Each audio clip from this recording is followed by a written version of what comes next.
Thank you, Yukti. Hello, namaste, good evening, everyone, or maybe even good afternoon in whichever part of the world you are joining us from.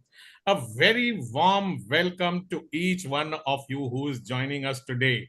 My name is Deepak R. Khemani, and Sakshi is my co host. Welcome, Sakshi.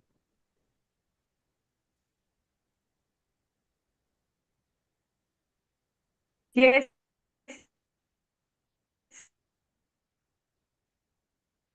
Good evening, ladies of India's only public speaking championship for corporate leaders and entrepreneurs, the PowerSpeak Championship India 2020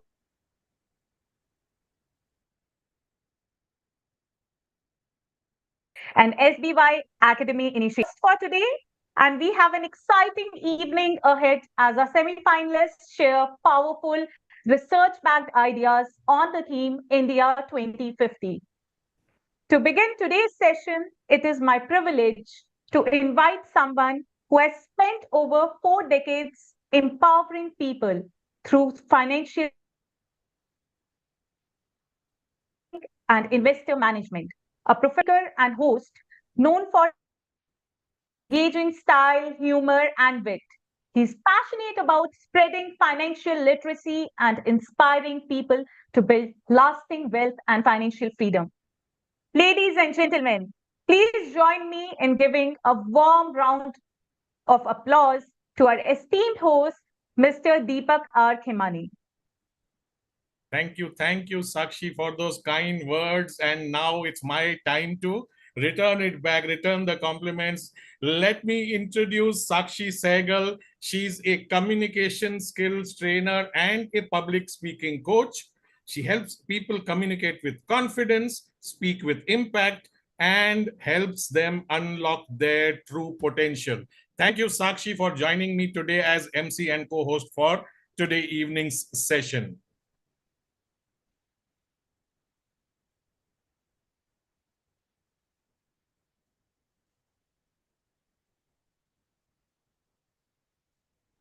So, whether you are joining us as a contestant, a supporter, a learner, or simply someone who loves powerful ideas, you are exactly where you need to be. And over the next 3 hours, you will witness some extraordinary speakers, thought provoking ideas, world class insights from our jury, and perhaps discover that one message that stays with you long after this evening ends. Yes. And before we begin, let's make this feel less like a webinar and more like one big celebration of communication. So, everyone who's joined in today, tell us in the chat, where are you joining us from? Your city, your place. And if you're joining us from abroad, you could write your country too. Just type in the chat where you're joining us from. So Coach Yukti is from Mumbai and Bangalore, Udaipur, Delhi, Hyderabad, Bangalore, Pune.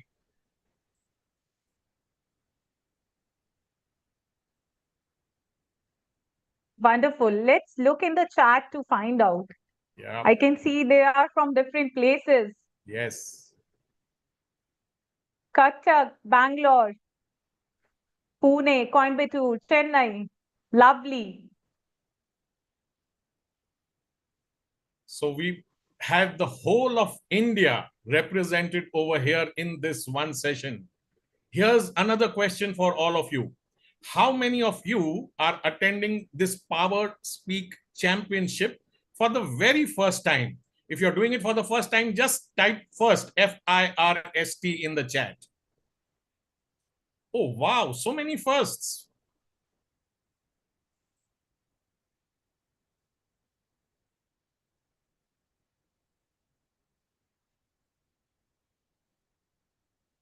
Wow, all of Amazing. them are attending for Amazing. the very first Yeah, time. yeah. So, all first timers, thank you. Thank you for joining in today. It's amazing to So, are have you all of you. excited? Can you please write in the chat box how excited are you? Yeah. Show me your Josh. Okay, I can see excited. Excited, superb. Okay, 10 on 10. Super excited. Great to go. You know, we have that emoji thing with the react option here. In today's 3 hours, which all of us will be spending together, let's make the screen colorful. Use those emojis. Let all those colors be visible on the screen to whoever is being highlighted. If you love the way they speak, give them a heart, give them a thumbs up. Yes, and yes, celebrations. Wonderful, wonderful. So happy that everybody is responding immediately to what is being said over here. Yeah, really, really happy to be hosting this. Over to you, Sakshi. Yes. So we have an exciting game for you. Quickly go and grab a glass of water or a cup of tea or coffee, whatever you are sipping today, and keep it handy. We are going to play a quick game. I'll just give you a minute to please. I request all of you to please turn on your cameras. Let's not ruin the charm of this activity by keeping our cameras off. I request all of you to please show me the Josh by keeping your cameras on. Quickly.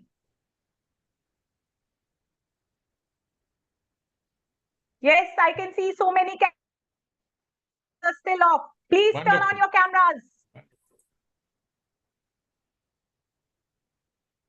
Okay, so quickly go and grab a glass of water, a cup of tea or coffee, whatever you prefer, and keep it handy. Once you are ready, I want all of you to please write ready in the chat box. I can see some ready. What about others? Yes. I don't see. Yeah. They're Please coming. keep They're it coming. handy. I Ready, can see ready. Yes, yes. Keep on coming. ready. Yes, Okay, some yes, of them are still ready. I'll give you yes. a okay. Please show me your excitement. I can see only a few ready. All right, so I'll just quickly present my screen. And before that, we will also show you the in-house rules of this session today. I'll just quickly share.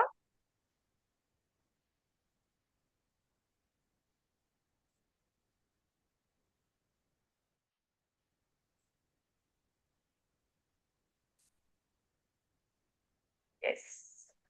So these are the house rules for audience. The number one is speak on mute, but keep your video on. Use reactions and emojis generously. Let's fill the room with energy. Each contestant speech will run for 7 minutes. There will be an audience poll after every speech, so audience will be engaged throughout the session. Stay tuned through the day for jury conversations packed with powerful insights you don't want to miss. Feel free to eat or drink during the session as long as you stay engaged with us. It's not easy to stand in the spotlight, but it gets so much easier with your love and support.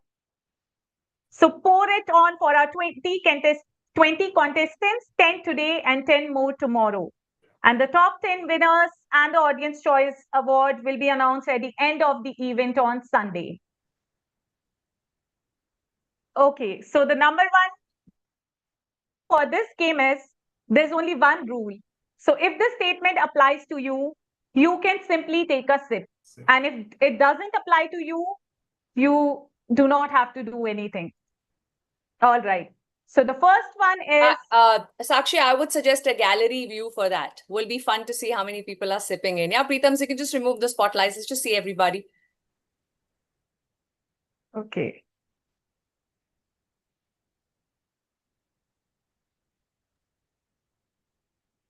Go ahead, Yes, Sakshi. I'll just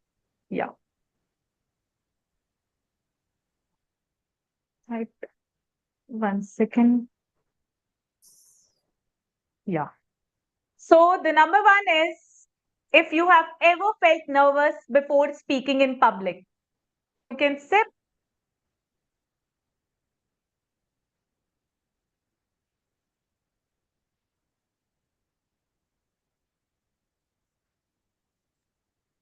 I could have just taken in the whole glass in that case, right?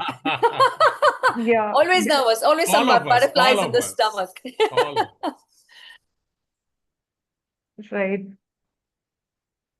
Okay. So I can see some of you are already sipping. I'm so sorry I couldn't see the screen. So yes, now I can see all of you, right? So the next one is, if you have ever felt nervous, so this is already done. If you have ever forgotten what you wanted to say during a presentation, now I can see, okay, I can see Deepak sipping, I can see Ashmit, I can see Yukti, I can see Jennifer, I can see Alka, good. Rose, okay, many of you, Soumyadita, all right. Now the next one I'll quickly say, and this one is Sip, if you have ever stayed up late preparing for an important presentation meeting or interview. Yeah. Nice. I can see many of you, Aparna, Govind. Okay, interesting. Now the next one is Sip, if you have ever received applause that made you feel maybe I really can do this. Can see Yukti, I can see Donna, can see Chris. Okay, Alka is also sipping, Vandana also. Great. Okay, and the next one is Sip, if you have ever changed someone's perspective simply through a conversation. Okay, I can see Deepak, I can see Yukti, I can see Govind, I can see Chris. Okay, Alka, I cannot see many. All right, I'll just, yes.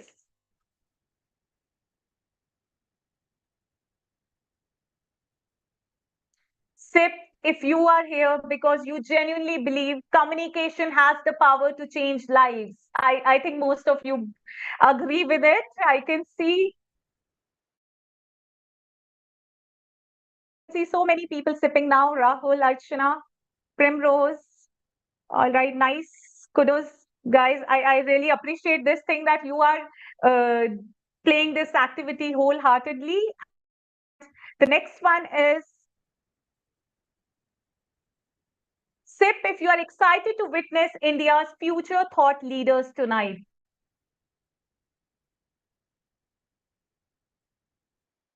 Great to see many of you believe that.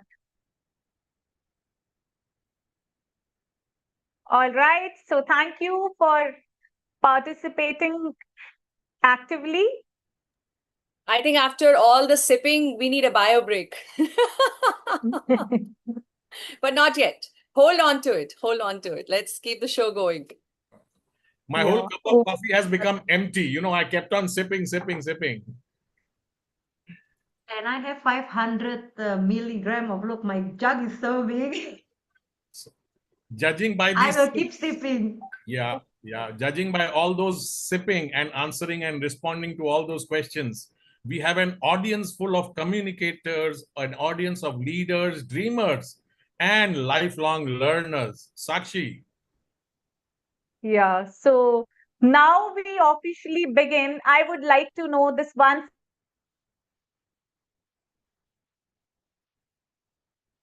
Yes. Why don't you A go ahead? powerful speaker. So who do you think is a powerful speaker? Yeah. A quick one word in the chat box. Who do you think is a powerful speaker?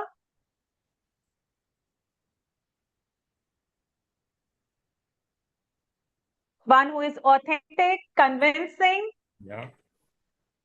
whose word can influence, interesting answers, can Yes. motivate others. Yes.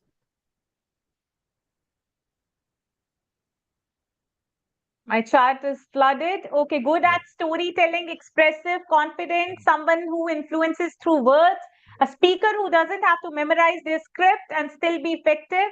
Yes. And one word can make an impact. Great. Lovely to see such wonderful answers. Over to you, Deepak. So what has happened is everybody is participating. Thank you for that. And it gives me an opportunity to introduce someone who has been an inspiration for everyone. Someone who has extraordinary vision by establishing SBY Academy. Let's take a look at it. We are all here tonight because one woman believed that communication has the power not only to better speakers, but better leaders. Our next speaker is someone who has reinvented herself time and again. A founder and CEO of SBY Academy, India's leading transformational leadership coach, a Reiki master, a sought after leadership coach, keynote speaker, international yoga teacher, sound healing practitioner, best selling author, former Glad Rags Mrs. India, and ex-banker turned startup mentor and successful entrepreneur. Yukti has taken the stage of TEDx, YPO, Rotary Clubs, and the World Women's Leadership Congress, turning her own reinventions into a mission to build leaders and create great places to work. She's been recognized as the National Award. She's received the National Award for Leadership Impact and Coaching Excellence this year, recently in 2026, by Z Media. Most Inspiring Woman Leader 2025 Economic Times. Rashtriya Abhiman Puraskar 2023, India's leading transformational leadership coach and entrepreneur. Most prominent contributor to Innovation 2023 by World Innovation Congress. Top 10 Dynamic Entrepreneurs 21-22 by India Today, ANI News, and Business Standard. Mumbai Woman Leadership Award in 2021 by World Leadership Congress. Top 10 Women Startup CEOs 2020 by CEO Insights. I will keep on reading all this. National Women Excellence Award 2018, Indo-European Chamber of SMEs. Please join me in welcoming the woman behind the stage, the visionary Yukti Kapoor Mendiratta. Yukti, would you welcome and just tell us a little bit about yourself, why you do what you do, and please introduce our jury members. Thank you so much, Deepak, and thank you everybody for such a warm welcome and a long introduction. I want to give you a very short glimpse of what my leadership classroom looks like. Dipashri, if you can just quickly put that up, please.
So I've got goosebumps every time I watch this video. For me, it's not some highlight reel.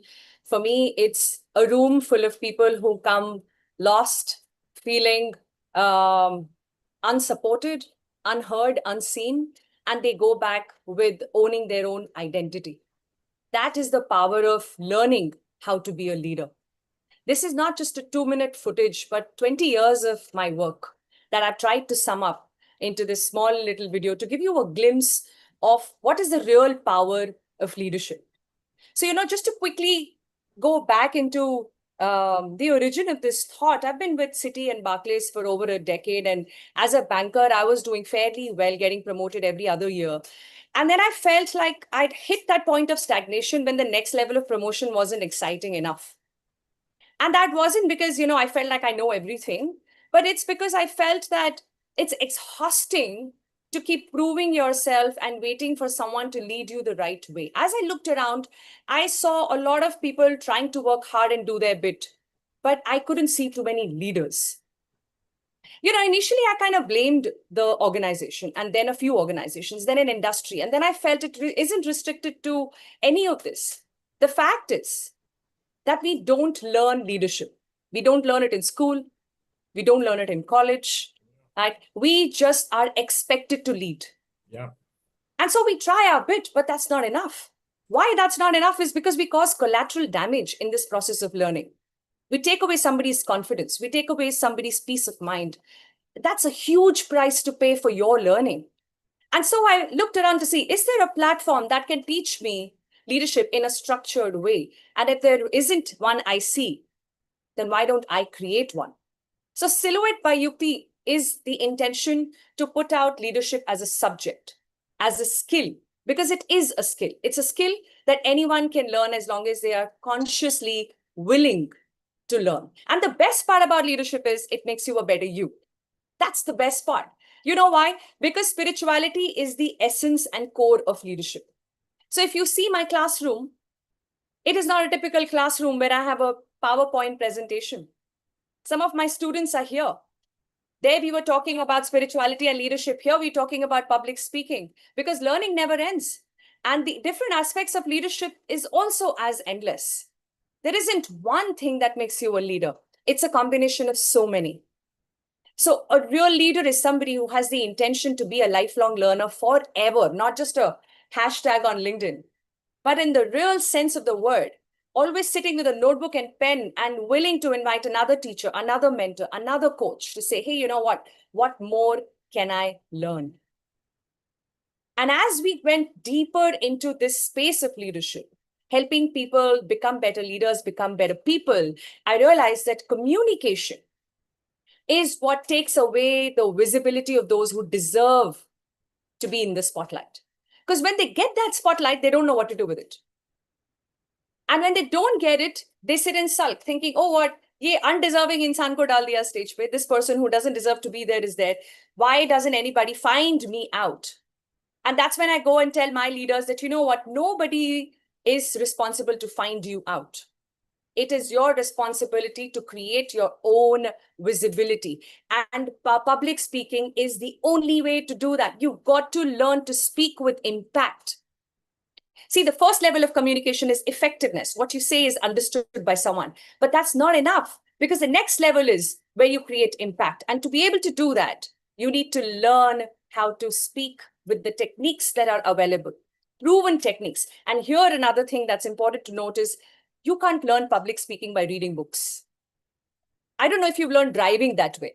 Like you picked a book on how to drive and you read it and you came out saying, all right, now give me your Mercedes, I'm ready. Like you don't do that, right? Just because you can buy it doesn't mean you can drive it. To be able to drive, you have to sit behind the wheels. To learn public speaking, you have to put your hand up and be in the classroom. Right? And that's when we put together this program called as Executive Public Speaking Mastery Program, EPSM.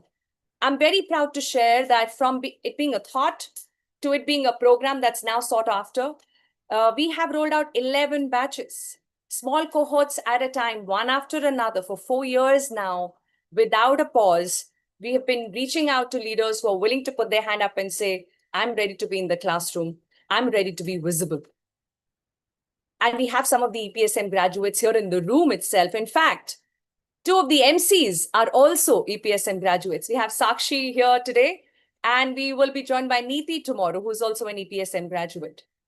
Now, you know what? At the end of this program, on the 12th week, there is a conclave, which means they get to test their skill. You've learned, but it's all theory unless you bring it to practice. So they are given a real stage with real audience like you all.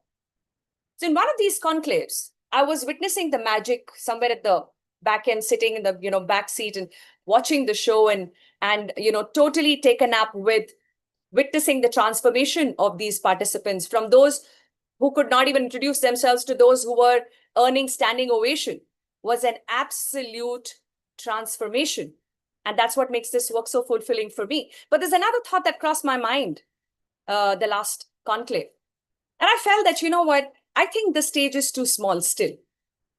Yes, I have prepared a stage and I have given it to them, but it's not big enough. We've got to go bigger. And my speakers are looking out for these kind of stages. They ask me, hey, you know what, how do I prepare for TED? Right? And I say, why is TED the only stage that anybody can think of, isn't it? Even now, if I were to ask you, what's the stage for public speakers? You will say TED or TEDx. Well, let's change that. And let's change that together. Not because TED is not good enough, but because TED is not enough. We've got to create another stage. And if you're looking for one, why not create one? And that's when PowerSpeak Championship was born. A stage that will give an equal opportunity to every corporate leader and entrepreneur to not stand and sell or pitch or represent a company, but to be you, to be the person behind the position. Come and shine. Shine for your authenticity. Shine for your values. Shine for your courage to be you. And that's what PowerSpeak Championship stands for. I can't believe that from it being a dream, it is turned into a reality. I still can't believe that we are in the semi-finals of the first PowerSpeak Championship today. And I can hardly believe that we are already global with an international jury panel that we've put together for you all in the very first year of PowerSpeak Championship. This also tells me one more thing, guys. That speakers community is very special. It's very different. There is this camaraderie. There is this bonding we all share even when we don't know each other. I met Donna, Chris, and Jennifer for the first time yesterday. Right? The invitation to be in the jury wasn't even sent by me directly. But the grace with which they accepted the invitation is a testimony of the fact that every speaker stands by another. Because we all understand that it's not easy to be in the spotlight. What makes it easier is when people like you all, the well-wishers, people who love us, people who support us are standing here with us. And we might slip and we might make mistakes. And we know that you will still be applauding for us. You will still cheer for us. You will again remind us that we've got to dress up and show up. Every time we fall, we get up, dress up, and show up. And that is the journey of a speaker. And that is the journey of a true leader. So thank you so much for being a part of PowerSpeak Championship, for being a part of this historic moment.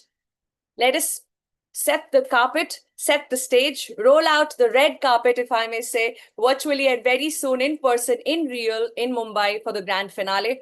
Today, we will be witnessing 20 magical speeches up on the screen, 10 today and 10 tomorrow. And from that, we pick the top 10 who will take on the stage in Mumbai on 9th of August for the grand finale. I request you all to please find a reason to be in Mumbai if this isn't a good enough reason, because you can't miss this event. It's way beyond just networking. It is when you will develop real connections under the same roof. So thanks once again for being here. It means a lot to me. This is our event and our stage, and thank you for embracing it with so much grace and warmth. God bless you all.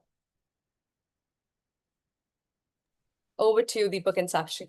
Why don't you welcome our jury officially, Yukti, and introduce them too?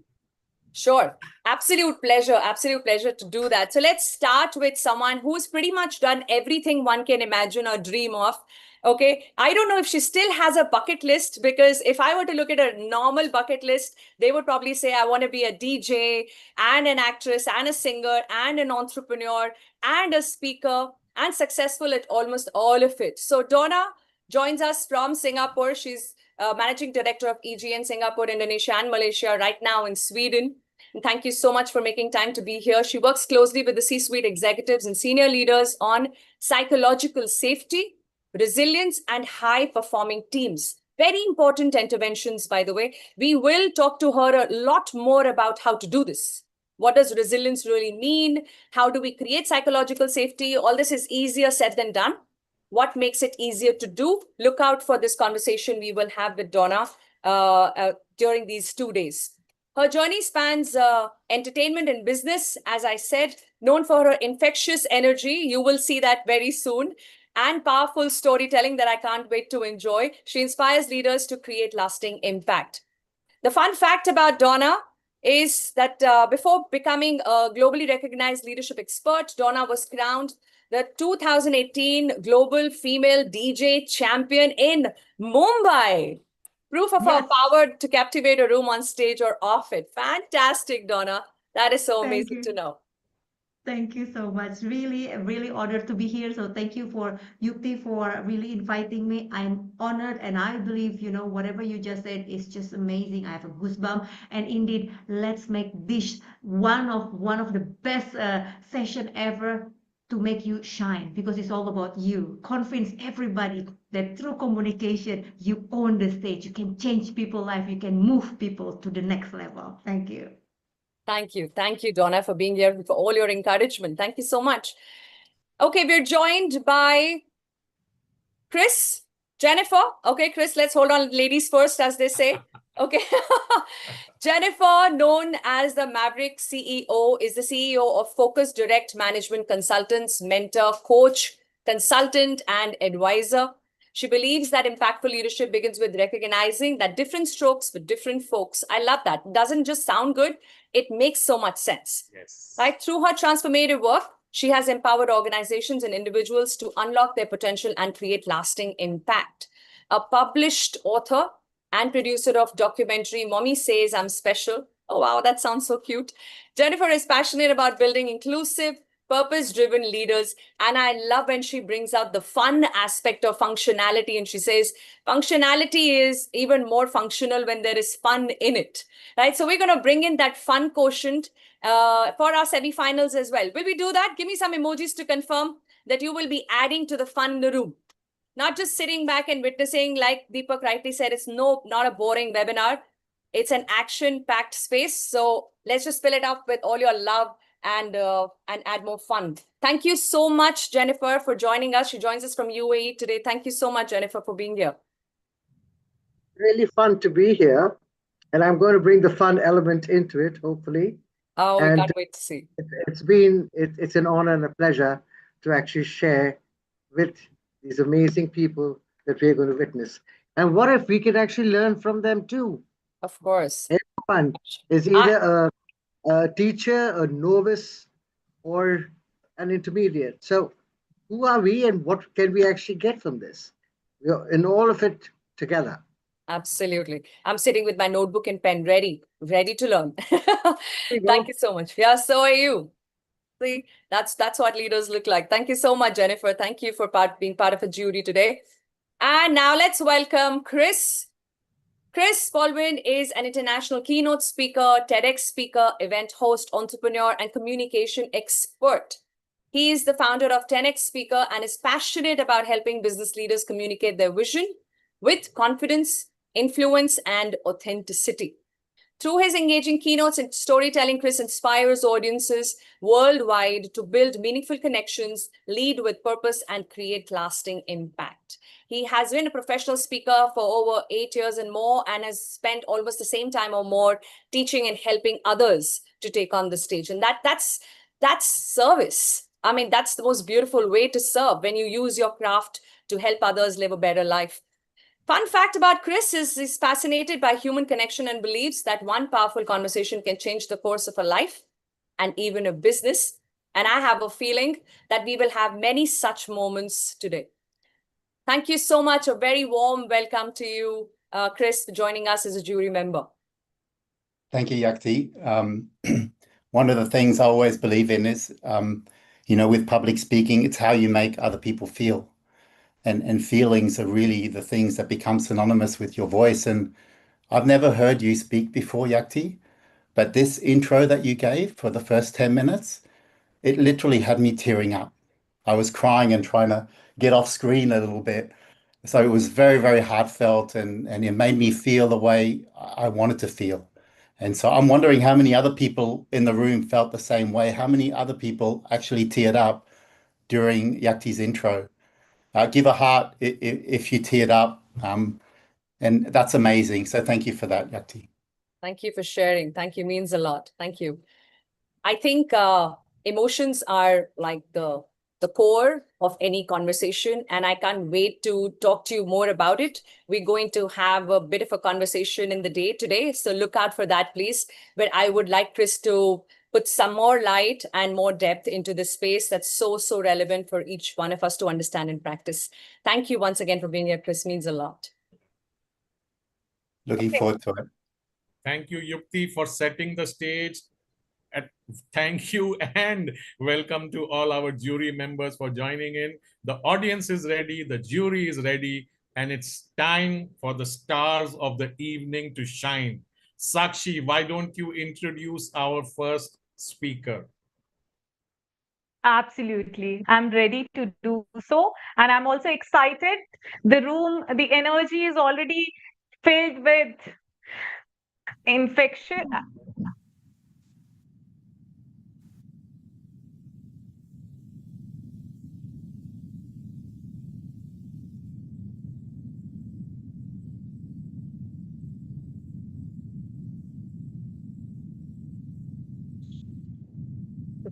I cannot hear Sakshi, my dear.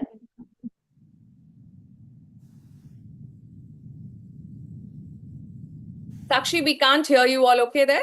So Sakshi's audio seems to be having some trouble. Let me step in and introduce our first speaker. Our first speaker is Dr. Megha Bansal. She is a neuro leadership trainer, an ICF certified executive coach, and a professional speaker with over 20 years of experience transforming how leaders think, decide, and perform. She holds a doctorate in neurobehavioral science from DRDO and has trained 700 plus professionals and coached 1,200 plus leaders across organizations. Incredible, Dr. Megha. A fun fact, Dr. Megha loves no agenda conversations with strangers and believes that the greatest leadership lessons are often found beyond the boardroom. Please, let's welcome Dr. Megha with a lot of heart full of emojis. Yes, I can see the screen is full with red hearts shining. Welcome, Dr. Megha. Over to you. Thank you. Is it audible?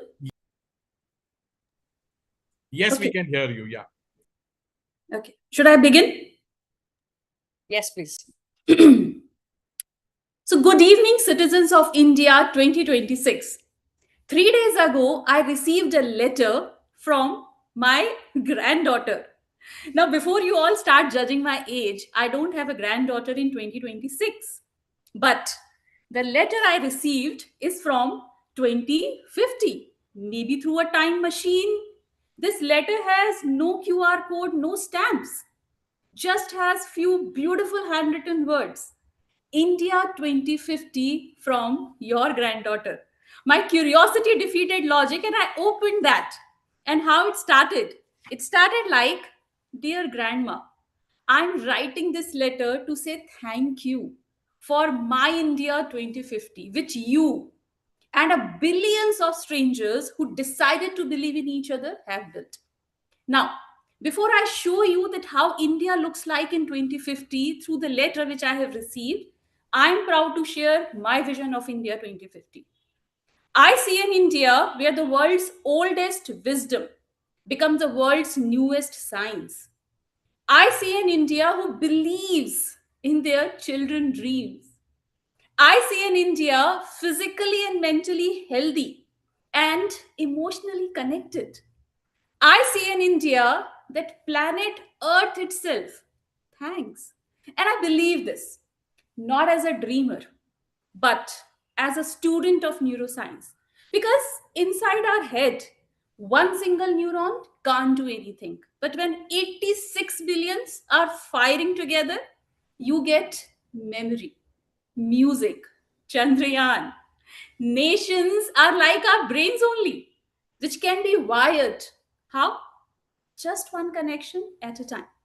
And our ancestors said it so beautifully in just two words: Vasudhaiva Kutumbakam. The world is one family wired together. Now let's come with me on a journey to see that how India looks in 2050 through the letter. The first page. The letter said, "Dear Grandma, the world no longer comes to India for cheap labor. It comes for deep wisdom. Meditation begins our classrooms. Ayurveda and AI share the same hospital corridor. What you called heritage, we call it science. And Grandma, my shoes, made in India. My watch, my clothes, my phone, all made in India. And we wear it with great pride. But tell me honestly, did your generation really love foreign labels more than your own? My answer is not anymore, my child. What is your answer? That is my India 2050. The next page, Grandma, my little brother wants to be a javelin thrower.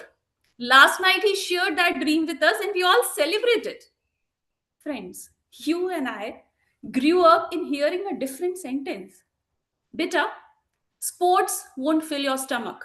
But in India 2050, the playground is as sacred as the classroom, and every child's dream is a family project. The next page is special. Grandma, our dictionary has retired two of your words. Number one, laughing club. Tell me, did people actually in your time need a membership to laugh? Yes, my child. We did. We had the gyms for the bodies we didn't move. We use apps for the sleep we didn't get. And we have the clubs for joy we didn't feel. The second word is glass ceiling. Grandma, I read in some old newspaper article that women need to break glass ceiling. What is that? Now, how do I explain discrimination to a child who has never experienced it? But we have experienced, isn't it? In India 2050, there is no glass ceiling. But those glass ceiling didn't vanish because one day one woman broke it. They vanished because millions of hands of fathers, brothers, colleagues, strangers quietly stopped holding them up. Can we do this? And India, where health is not a program, joy is not an event, belonging is not a campaign, they are simply normal. That is my India 2050. The next page is, Grandma, yesterday our class received a thank you note from planet Earth. It mentioned the Ganga runs clean. The air of our cities is worth breathing. Now imagine that, friends. For 200 years, the earth wrote us complaints only. But in my granddaughter's world, the earth is sending us thank you notes. Because we are a part of civilization that called rivers mother and mountains God. We didn't need to learn sustainability. We only need to learn remembering it. Can we remember? That is my India 2050. Surprise! The last page of the letter was blank. At first, I thought she has forgotten to finish it. But then I understood. She hadn't forgotten. She left it purposefully blank for us, the 1.4 billion co-authors. So every Indian who believes in India, write on this page. Every founder who hires for potential, not pedigree, write on this page. Every one of us who mentors one child, write on this page. So friends, tonight I'm going to do something special. I'm going to write back reply of this letter. Dear granddaughter, your letter has reached us 25 years early. But on behalf of my entire generation, I make you one promise. The India you described, we'll not wait for it. We will make it. It's a promise. Can we make this promise? Is it doable? One law of neuroscience have always helped me. Neurons that fire together, wire together. And the people who dream together, build together. So, dear citizens of India 2026, the letter has arrived. Pen is in your hand. Time is now. What are we waiting for? The India 2050 is just one decision away at this moment. Let us ride back together. Thank you.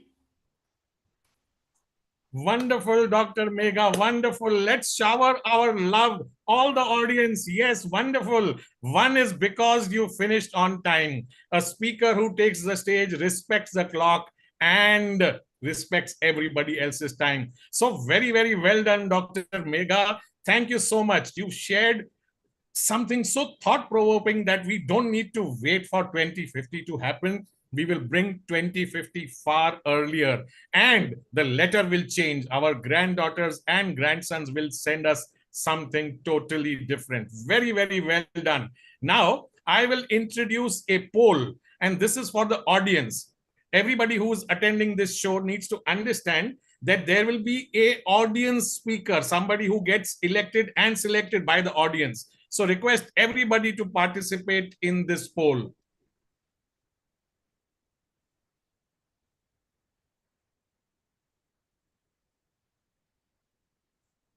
Is the poll visible? Yes, it's visible, Deepak. Please go ahead and vote.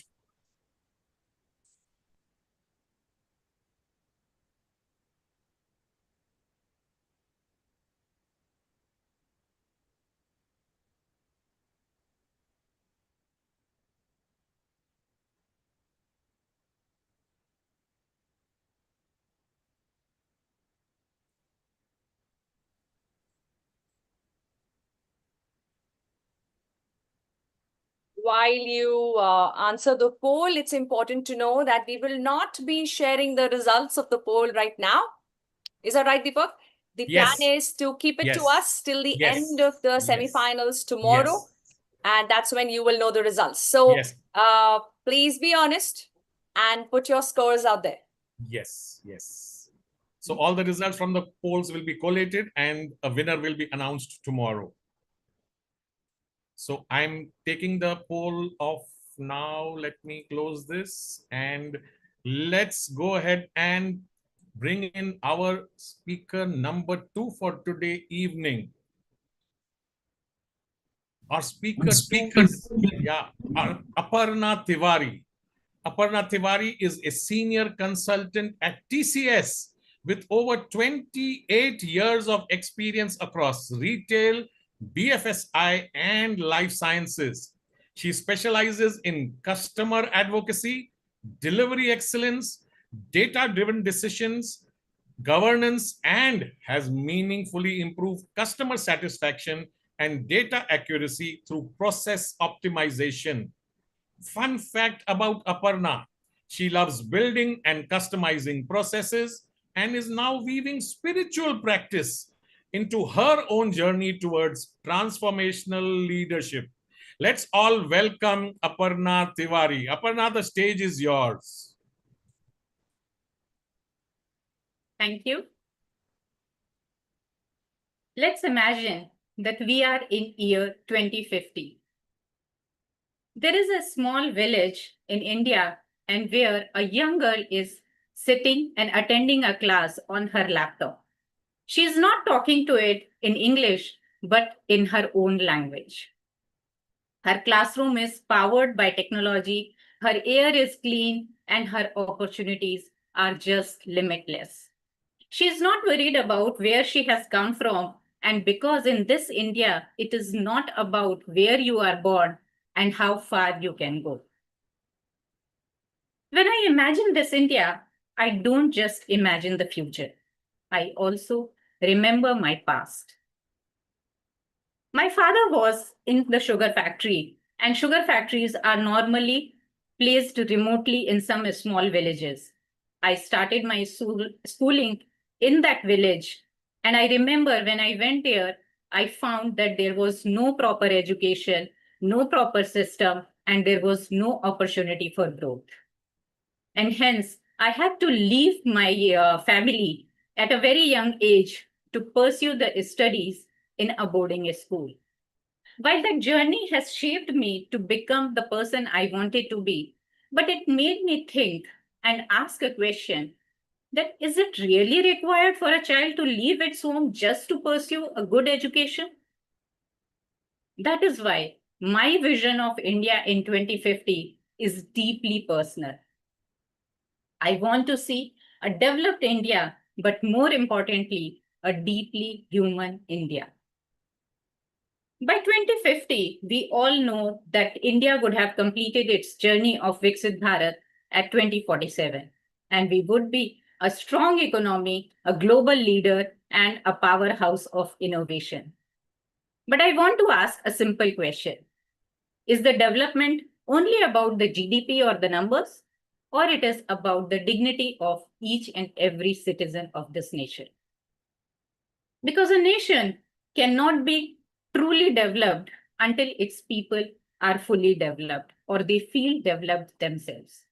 So my vision of India 2050 stands on three pillars: inclusive growth, quality of life, and future-ready education. Let me elaborate. When I talk about the inclusive growth, the growth that should be keeping the people first. The growth should not be limited to the big cities or to the big metros, but it should also reach to all the villages and small towns and to the every child like the one I once was.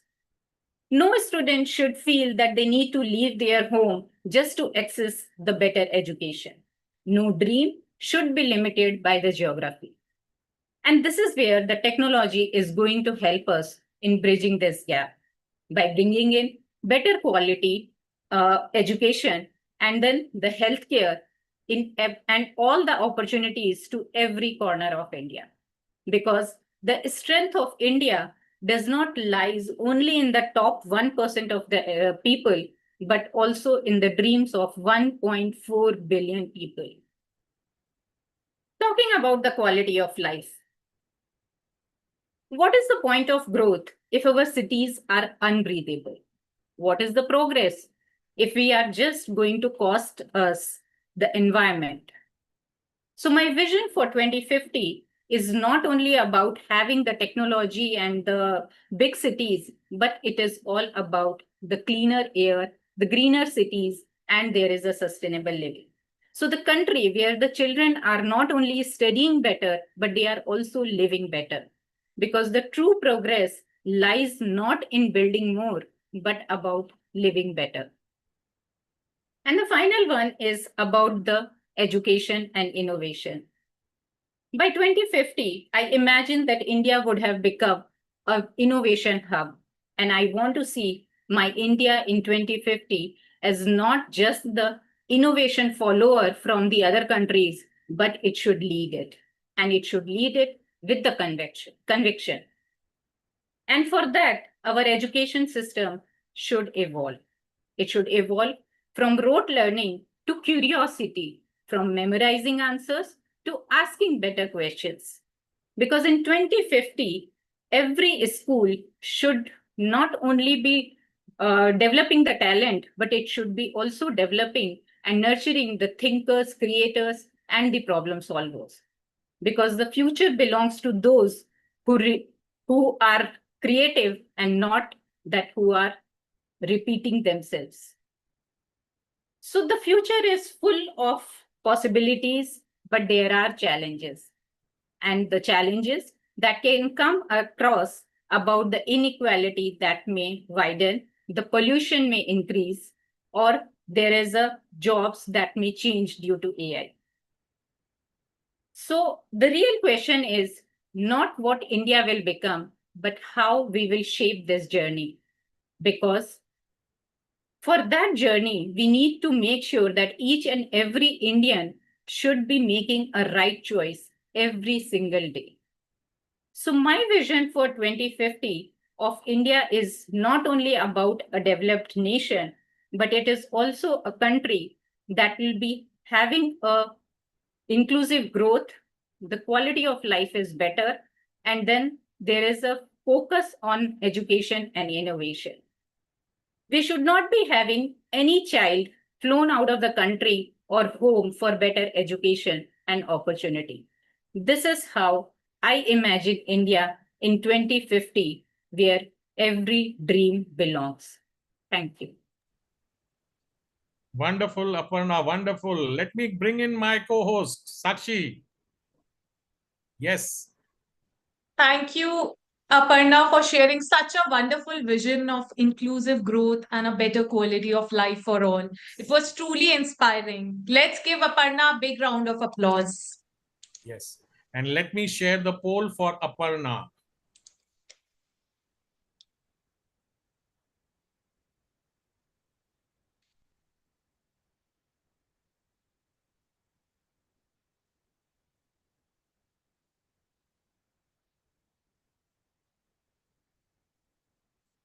Yes.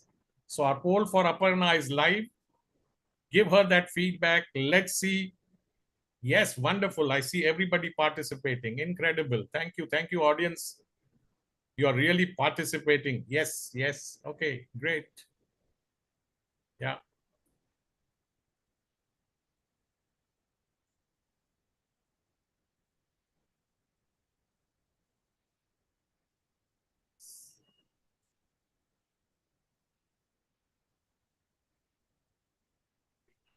Yes, everybody's participating. Thank you so much. Thank you, everybody. Thank you, everyone. Thank you. So I'll take this poll out in the next 5 seconds. 1, 2, 3, 4, and 5. Okay. Over to you, Sakshi. Let's welcome our next speaker.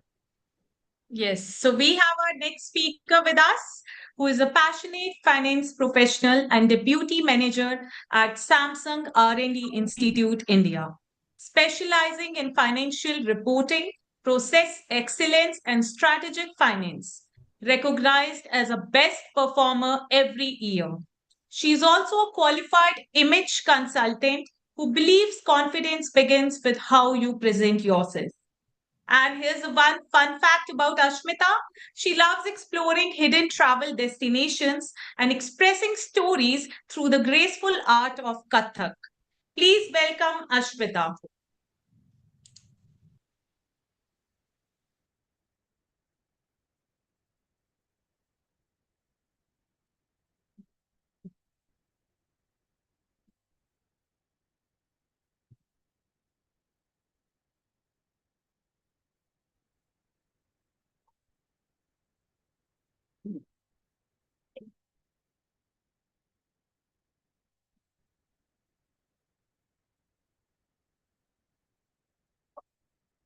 Some futures are predicted, some are prepared for. But the future that I want to talk about today is the one which we built with intention. Hello, everyone. My name is Ashmita Naik, a finance professional in a corporate world, an image consultant who believes style is a form of communication, a traveler who collects experiences more than photographs, and a fitness enthusiast who sees well being as a daily investment. So when we talk about India 2050, we often hear grand narratives such as trillion-dollar GDPs, futuristic cities, flying cars, and robots serving chai. But today, I want to take you on a different journey, the journey to the lens of which I see India 2050. The lens of finance, the lens of style and image, the lens of travel, and the lens of fitness. So when I see India 2050 as as a finance professional, I see India among the world's top 3 economies, not just in size but in quality.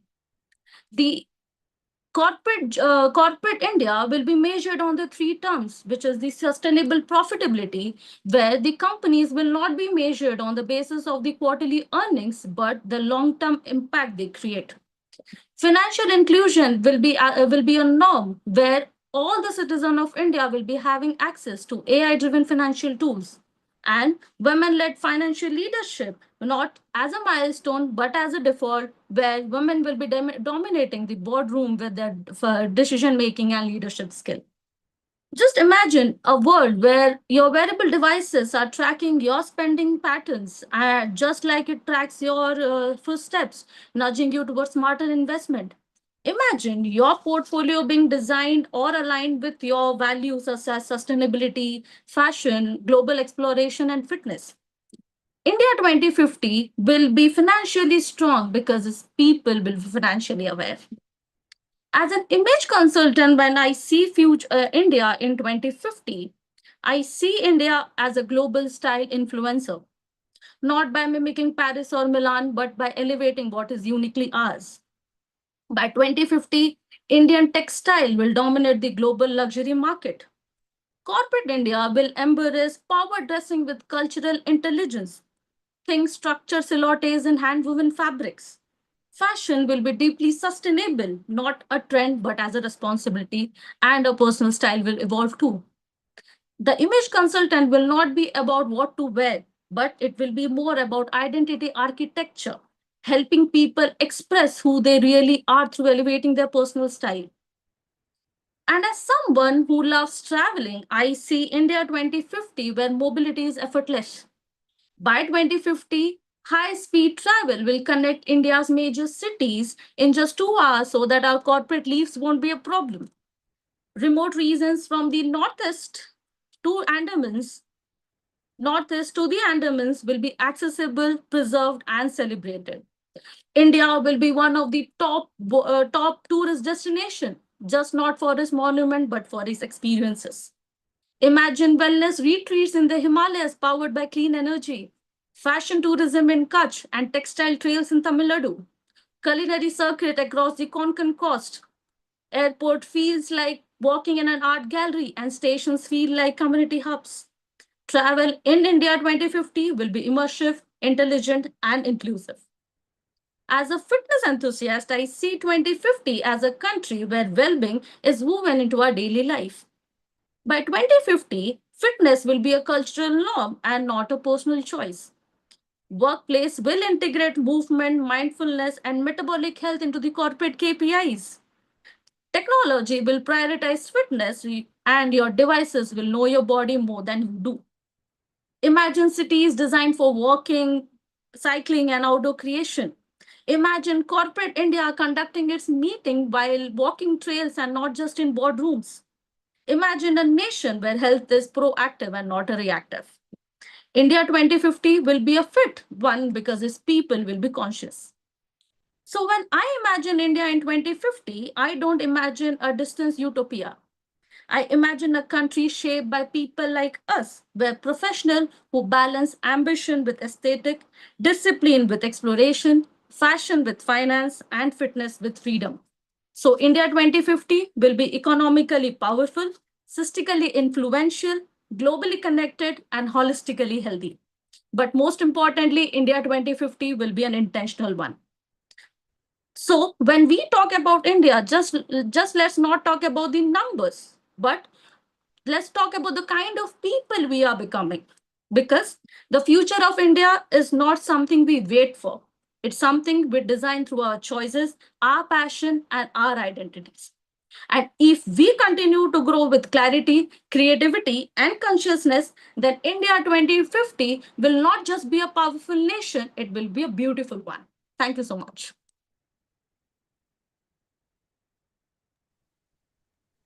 Thank you, Lovely. Great to hear Ashmita. You your insights. finished Thank you. well before time. Well done. You know, every speaker has given us different views about how they see India in 2050. Let's get in our poll so that our audience can rate you. Let's bring in our poll.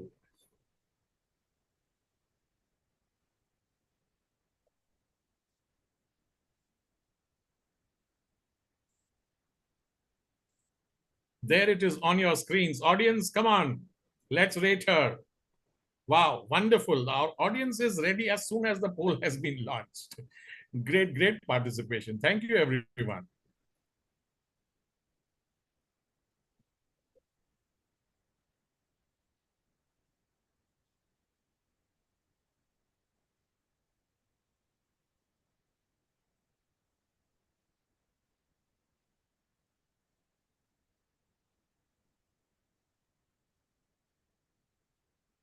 and I will end the poll in the next 10 seconds. 9, 8, 7, 6, 5, 4, 3, 2, 1. Thank you everyone for joining in. Thank you everyone for staying tuned and responding and attending to the poll. Let me close this poll right now and let's move ahead. The poll is now closed and we'll move on now. We have Yukti in conversation with Jennifer. Yukti? Yes. All right. Thank you so much, Deepak. It's been very, very insightful. I think the kind of research our contestants have come up with is just making it easier for us to sit and enjoy all the fun facts that they've picked up from various places. So let's kind of just move a little away from the fact sheet and get into the zone of fear.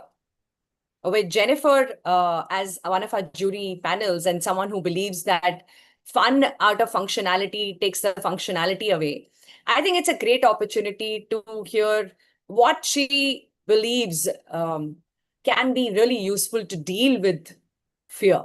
As much as, there are butterflies in the stomach, and Jennifer, I still have those butterflies in the stomach every time I need to speak. I think it's a healthy sign because it tells you that you're going to take your next act seriously. But sometimes, these butterflies can really take over your cognitive ability to be in the moment. That fear overwhelms you and takes over your ability to demonstrate your skill. So how do we deal with this stress? Some like you stress is the good stress, as we call healthy stress. But when it becomes unhealthy, that line is not as defined. So what are your go-to techniques that can help people to deal with the stress levels that go up when we have to hit the stage? Interesting question. Thanks for that, Jyoti.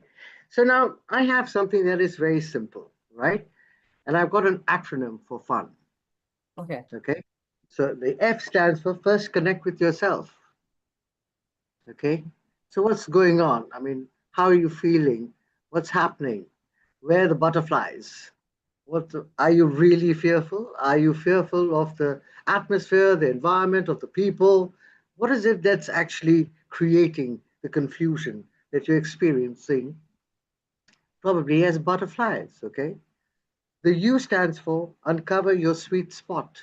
Now, when you are in that panic and flight and fight of, oh my God, what's going to happen? Is it really going to happen? Am I going to be okay? That's the time you actually tune into your sweet spot. Why are you there? What's going on? What are you going to share? What impact is it going to create? How does it make you feel? Does it make you feel powerful? Does it make you feel like, oh, wow, I am really going to make a difference here? You've got to first believe in you. Because then the butterflies seem to like, oh, okay, fine, here we go. We're actually coming into that zone of becoming very present with what's going on, right? And the N stands for no fear, eliminate fear. What do we fear? Fear, the acronym for fear is what? False evidence appearing real. Okay? Love that. When we're going through all of that, it's like, are we picking up? And another thing is that we pick up on the energy of everyone also around us. And that's something that we also have to know. So is it your fear or is it someone else's fear you're picking up on? We all forget in all our amazing corporate, I mean, you come from a corporate world, I've been a corporate junkie myself, right? And I have now brought into how do I bring that corporate stuff that I have always done and enjoy doing till now into a more conscious way of operating. So when you can merge that together, it creates something that is far greater. Does that answer your question? Oh, very well, very well. Our audience taking some value from this discussion. Just keep confirming that to us, please. Just put value in the chat if you're taking some value away. I personally love the acronym of FEAR. Yeah, I would say is what? Forced evidence appearing real. What a lovely way to remember that it is just appearance. It is an illusion. It's created by us, so only we can deflate this fear. There's just absolutely no other way. The only way to deal with fear is to face it, right? Exactly. And then do what you need to do despite the fear, because fear is going nowhere. In fact, it only gets bigger the more we look into it, the longer we see it. And also to remember with the acronym of FUN is the first actually connect with yourself, because you're not supposed to be worried about what's going on around you. Okay. Yeah. You have prepared. Look at yourself. You have prepared. You have researched. You have done whatever it is that you need to do as an amazing speaker or as a person who is, in the business world or as a CEO, whatever. You know your stuff. Otherwise, you wouldn't be doing it, right? Absolutely. Right. So when you know that stuff, and then many people, I mean, I've heard this, and I think it's recorded as well, that the fear of actually speaking is a very powerful one. Okay. And there's so many people who actually have got all the information, got the knowledge, but they just can't articulate it or speak it. Does that mean that you're stupid? Hell no, it doesn't. Yeah. It actually means that you've got to get into recognizing you. What are you there to do? How powerful are you within yourself? Because there's nothing that is more important, especially now, is all of us to really connect to uncover and discover our own unique potential. Absolutely. Because every one of us is unique. The question over here is, do you know what makes you unique? That's number. Absolutely. I And think that's a very, very important point that you raised. And I strongly believe that. I think there is no other you, right? But we exactly. just endlessly keep comparing ourselves and we find ourselves a little less on some parameter, looking at others, very successful people from a distance. And very conveniently, we ignore all the failures behind them, right? How many times have they dusted off the failures and shown up again and again, perseverance, as we call it? It's not easy. Once I was sharing the stage for a panel discussion with Prahlad Kakkar. Shamal comes from sports, and Prahlad Kakkar is the ad guru of India, as you would know. From the audience, somebody asked this, Jennifer. They said, we talk about why failures are important from successful people only. So now that you're successful, right? So it's easy for you to say कि भाई अच्छा failures अच्छे होते हैं, कुछ सीखने को मिलता है. Failures will help you to learn. But you never invite a failure on stage to discuss their failures. You invite a successful people. There's a successful person to come I've and had talk many about failures. failures. I've had many failures. Yeah, I'm sure. The We one all I would have. like to share. I'd like to share that Sure. and how it transformed what actually happened. I remember we were all preparing for this amazing sponsorship that we were involved with, and we were the main sponsors, right? And we got together as a team and said, okay, fine, we're going to do this, and help this. Now, it was a sponsorship for a special needs school, okay? And we were raising funds for that to be able to help the children who could not afford, the parents who couldn't afford. So all of us got together, and here with the corporate hats, this is what the image should be, this is what the stand should look like, this is how we should actually, this thing. And I remember getting all of that in order, absolutely perfect. And then my office boy walked in, and I said, you know what? We didn't ask you. Can you please tell us, what do you think, what else can we actually add to it? He asked me a very simple question, ma'am, is this a children's function? Will children be there? I said, of course, it's a school. Okay. And he goes, do we have any games? Now, can you imagine all of us being in this corporate, hat that we wear? We actually forgot that we were sponsoring a children's event, right? Right. So all of us actually went out and actually went and got the kites and did all the stuff, created the games, etc. But all I'm saying is, was I in that mindset that I had to get everything right? How many times do we actually operate from that? Was I fearful that I would be not seen as being this corporate person who's sponsoring? Hmm. Yes, Hmm. because that's what made me go and do the stand and the posters and this and that. Not that that is wrong, but did I actually look at what kind of event it was?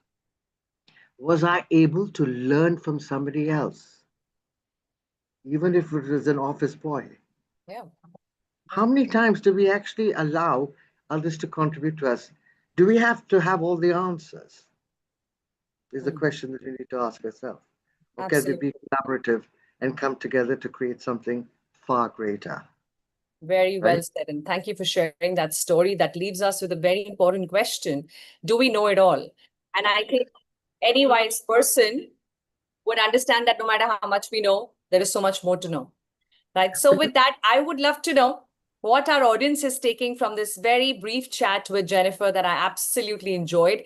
And as you share that in the chat, let's hand it over back to Deepak and Sakshi. Thank you so much, Jennifer. Enjoyed it to the. Just picking up Yeah. from your conversation, Yukti and Jennifer, if you want to move from fear to fun, Yukti and SBY Academy is the place to go to and attend so that fear goes away and fun comes back.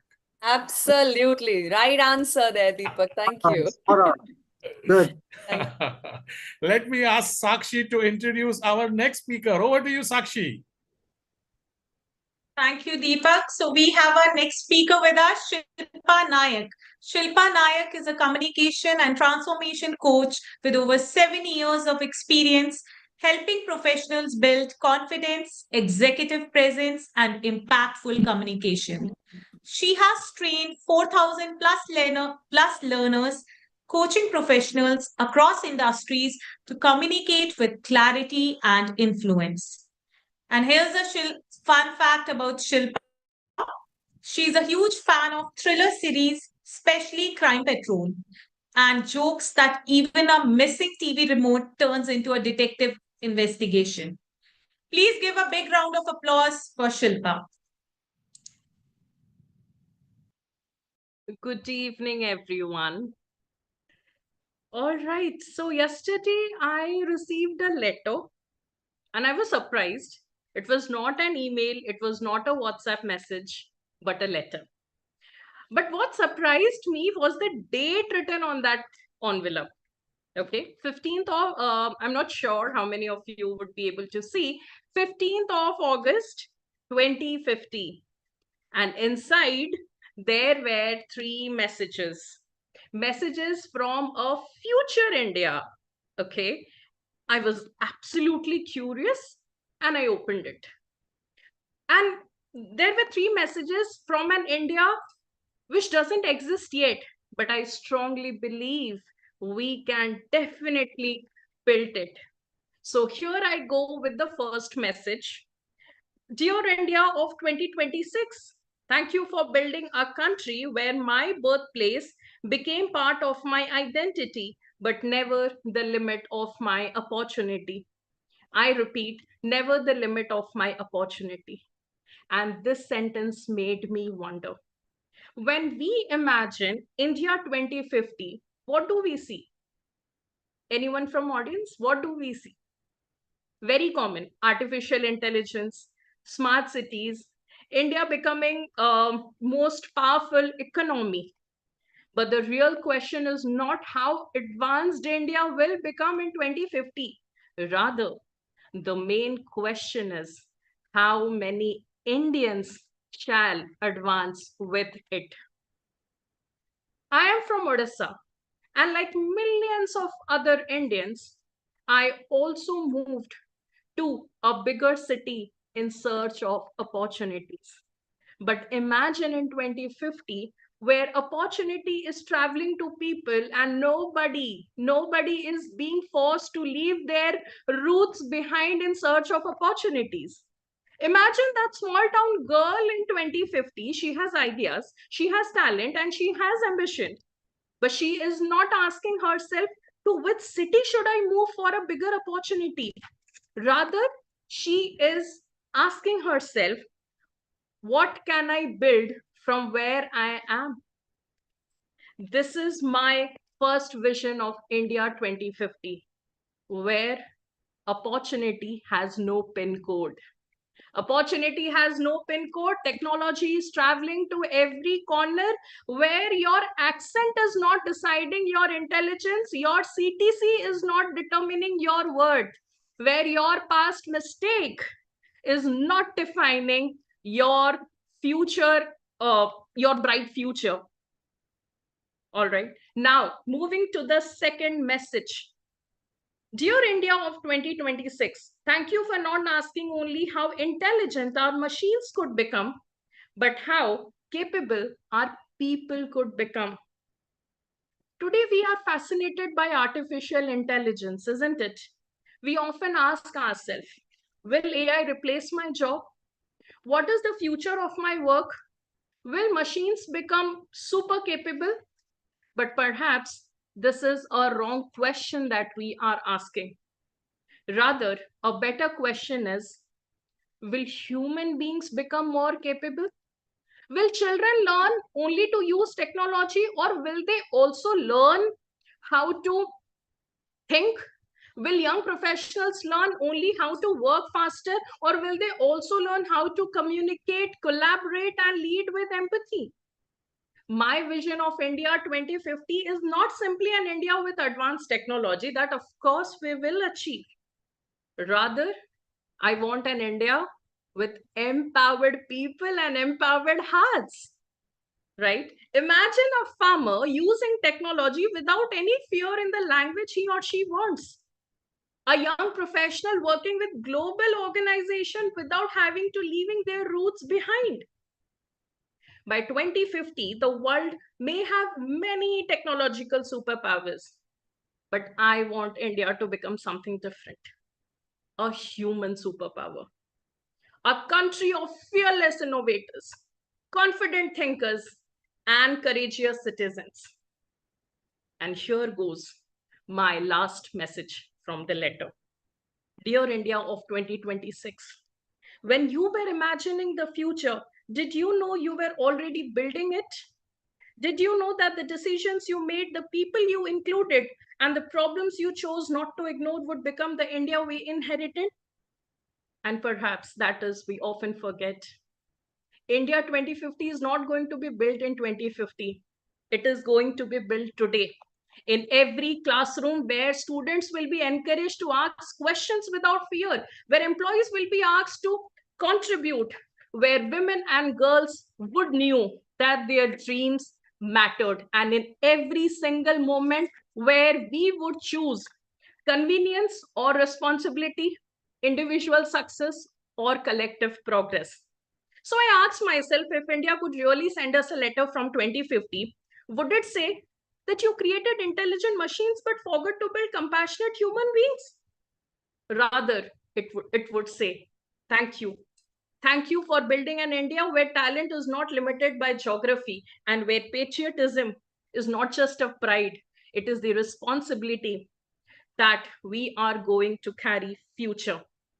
And hence today, when I keep this letter back into this envelope, I'm not going to seal this because the story of India 2050 is still being written. We have problems to solve. We have challenges to be dealt with. We have voices to include. India 2050 is definitely not a prediction. It is a choice that we make every single moment. And each one of us is holding the pen. And the better question today when I conclude is, when each of us is holding the pen to write the future of India 2050, what are we going to write? This is the question that I want to leave all of you with. With this, thank you so much. Wonderful, Shilpa, wonderful. You closed on time. And, there was this one thought in my mind that the 2050 we are all working towards. And as you said, the time is today. And I was just thinking offhand, we've had 4 women speakers. We have Coach Yukti, we have Jennifer as the jury, we have Donna as the jury. And it seems that only me and Chris are out of place. Otherwise, we have a house full of really, really powerful women leading us into 2050. Wonderful, wonderful. What is happening? Yes, yes. So let me restart the poll for Silpa.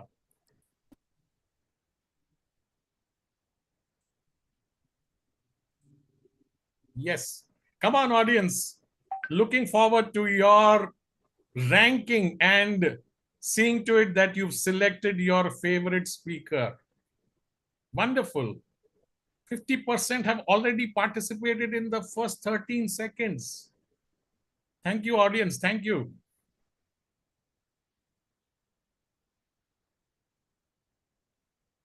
Yes. 54 people have already responded out of the 84 present in the room. And I will close this poll in the next 5, 4, 3, 2, 1 seconds. Thank you everyone who responded to this. It gives me an opportunity now to welcome our next speaker.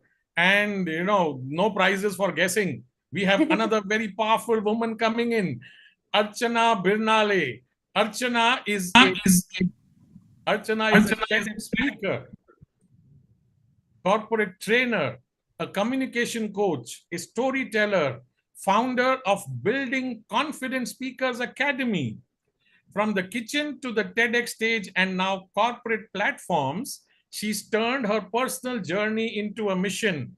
She helps professionals and leaders find their voice with confidence, clarity, and impact. Fun fact about Archana: with no formal training, Archana has learned Kathak in just 5 days. Incredible, 5 days. And she went on to win an intercollegiate competition.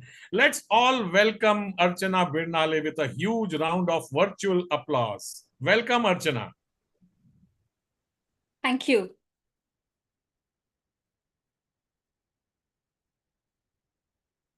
Do you know why relay teams lose? Not because they are slow. They lose because someone drops the baton. Now, this is not just a baton. To me, this is Bharat. Every generation receives it. Every generation runs their lab, and every generation passes it on. Strangely, I did not learn this lesson on a relay track. In fact, under a mango tree. Let me check how many mango lovers do we have today in the room. Please raise your hands. Thank you so much. So like you and me, my son Arush, who is 10-year-old, every May eagerly waits for the first mango of the season. Not because they are sweet, but because they come from the tree that was planted long before, even when he wasn't born. They did not plant for themselves, but for someone whom they would never meet again. One tree, 3 generations, small act, a lifetime of gratitude. That's when I realized India has always grown like this. Generation after generation, we did not only receive a piece of land, but also values. We receive them, we nurture them, and we pass it on. So I asked myself, if this is how families grow in India, can this also be true for India? And the answer is yes. Look at our journey. In 1947, our grandparents handed us freedom, while in 1991, our parents gave us opportunities. Today, in 2026, we stand as the 4th largest nation, economic nation in the world. And apart from that, we lead the global digital revolution with 2,200 crore UPI transactions done every month. Today, we have 68% of our working people of working age ready to build India's future. Now, these numbers are not the destination. They are simply telling us our lap has begun. The baton is in our hands. And now the real question comes, what kind of India we will leave behind? Because this is not going to stay with us forever. It is meant to move forward. So whether we choose responsibility or run away from it, that's the kind of India we will leave behind. So before we even pass this baton on, let me ask you one simple thing. Can we, just for 1 minute, imagine that India? The Amrit Kal that we dream of today will become someone else's everyday life. So come with me, close your eyes, and let's meet that India. Imagine year 2050. The little girl walks out of her home, the morning sun rises, and the little girl walks straight to the school. She doesn't wonder whether she will get an education or not. She simply expects it. She's not worried about her next meal. She simply enjoys it. She doesn't care whether her mother is a homemaker or a leader. She simply respects both. She walks through the clean streets, breathes the fresh air, drinks the clean water, and she also learns clean thoughts leads to clean actions. Because in this India, transparency and cleanliness are no exceptions, they are the way of living. She grows in the villages that are powered by green energy, and the cities grow with the nature and not against it. Every tree is valued, every river is protected, every decision and choice thinks about tomorrow, because this India doesn't choose the progress at the cost of the planet. And above all, she chooses and she learns to grow free from hunger, free from fears, self-doubts. And she learns to choose, free to learn, free to dream, free to become, free to choose whatever she wants to be and whatever she's meant to be. ऐसा भारत जो न सिर्फ अच्छा हो लेकिन सच्चा हो और सबका अपना हो. But you know what? When I dream of this India 2050, I don't only see a $30 trillion economy or not a economic superpower, but I also see 30 times kinder India, a responsible India, a trusted India, a safer India, an inclusive India. Deeply rooted, still rising. But you know what? Dreams don't build the nations, people do. Because there is a saying that everybody wants to change the world, but nobody wants to help their mother wash the dishes. And that's where nation building begins. Not in parliaments, but in our homes, where ordinary people do ordinary tasks extraordinary well, with all the integrity, honesty, and sincerity. Because policies begin on paper, but people bring them to life. And we call it as Jana Bhagidari. Because in relay race, the medal goes to every runner. Likewise, in India, every hand matters when it comes to building India. Whether that hand is of a farmer or of a leader, whether it is of a student or a homemaker, every hand moves nation forward. And that's how we plant, protect, pass it on. By 2050, India will be admired by the entire world, not because it became a superpower, but because it remained rooted. We proved that values and progress can walk together. When I dream of that India, I always find myself going back again under that mango tree, where my son eagerly waits for the first mango. He never questions me, who built this tree, mama, or who planted this tree, mama. He simply enjoys its fruit, its shade, and its gift. Today, 30 years from now, maybe another Arush will enjoy that India which we built to choose today. Maybe he will not know our names, but he will live because of the choices we make today. So, today, this baton is in our hands, not forever, just for our lap. So, when history asks us, what did you leave behind? Let's answer. We planted, we protected, but we empowered and passed it on. Jai Hind. Wonderful, wonderful, Archana. Great use of the prop and a great metaphor about passing on the baton to our next generation. You have sown the seeds for 2050 today. Let me open up the poll for Archana. Thank you.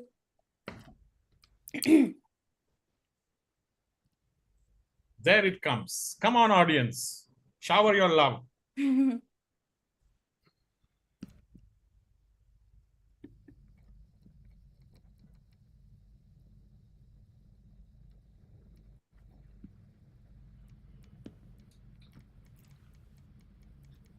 great going audience.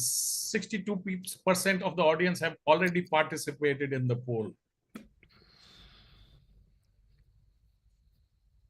And I will close the poll in the next 5, 4, 3, 2, 1 seconds. Thank you everybody for participating. Let me hand it over to Sakshi, my co-host, to introduce our next speaker. So we have our next speaker, Dr. Alka Chadda. She's a leadership and emotional intelligence expert, executive coach, author, and professional speaker. A medical doctor by profession, she combines neuroscience, psychology, and human behavior to help leaders build stronger relationships, communicate with empathy, and create high performing teams. Through her coaching and speaking, she inspires individuals and organizations to lead with resilience, authenticity, and emotional intelligence. And here's a fun fact about her. She believes that every meaningful conversation has the power to transform lives, and she's always ready to listen to a great story. Please welcome Dr. Alka Chadda.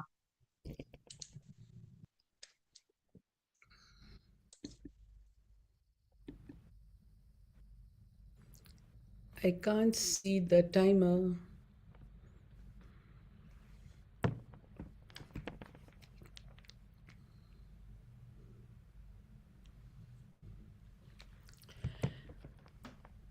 "80 years we are into independence. You are a fighter cock," my father told me once. As a child, I loved to fight. How many of you here like to fight? Raise your hand. A virtual hand.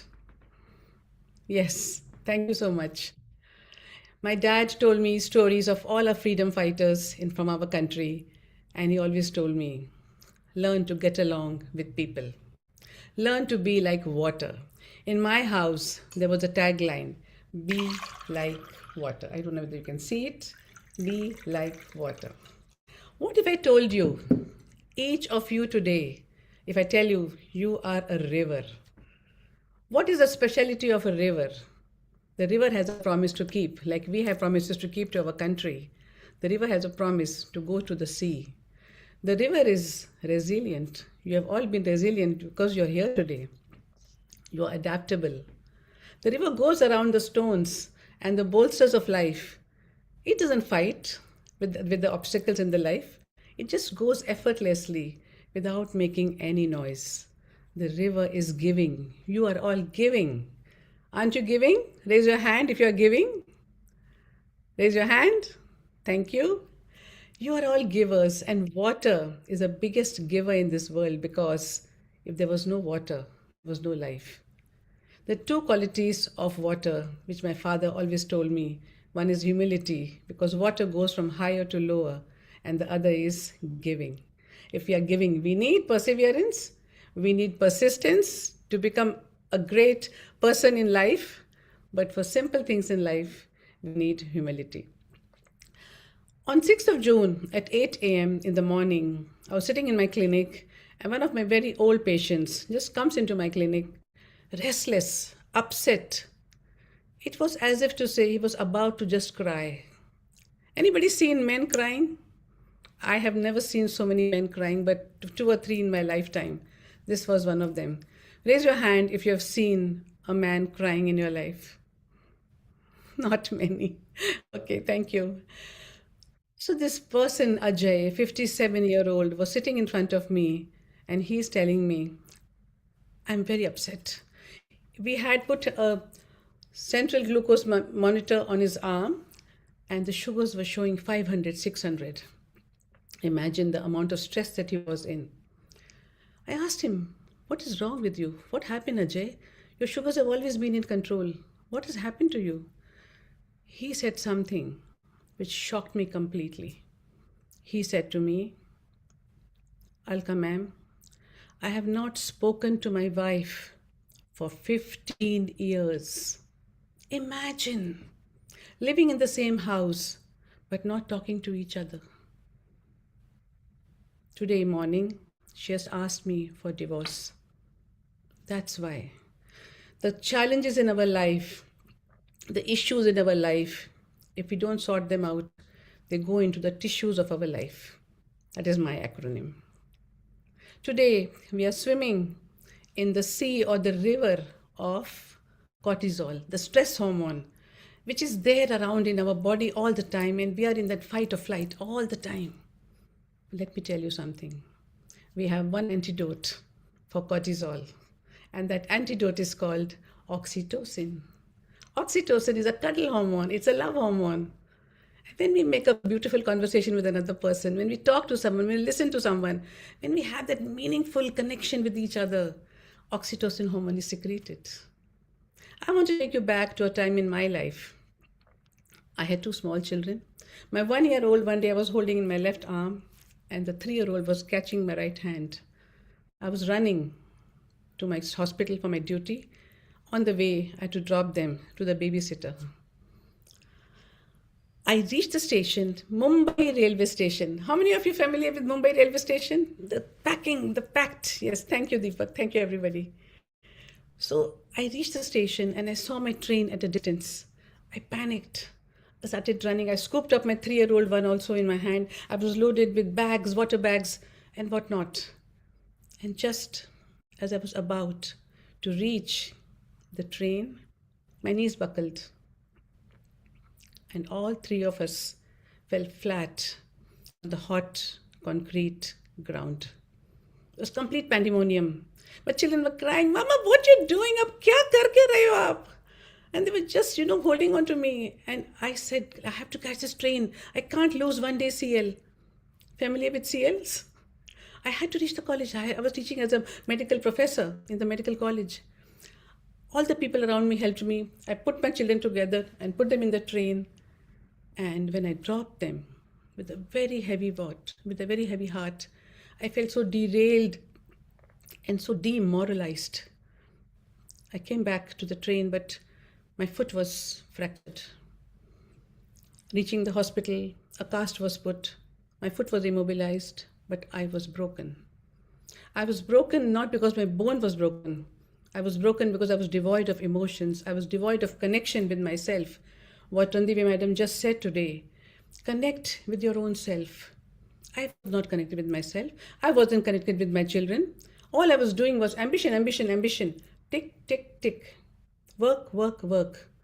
And I was also swimming in cortisol. I had to take a decision. I can't work like this. People in my life sat down. My father sat down with me. How many times have I told you? Be like water. So that time I understood.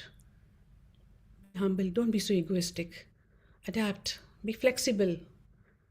And then I took a decision to give up my job of medical college, teaching, but I had to run a clinic sidewise.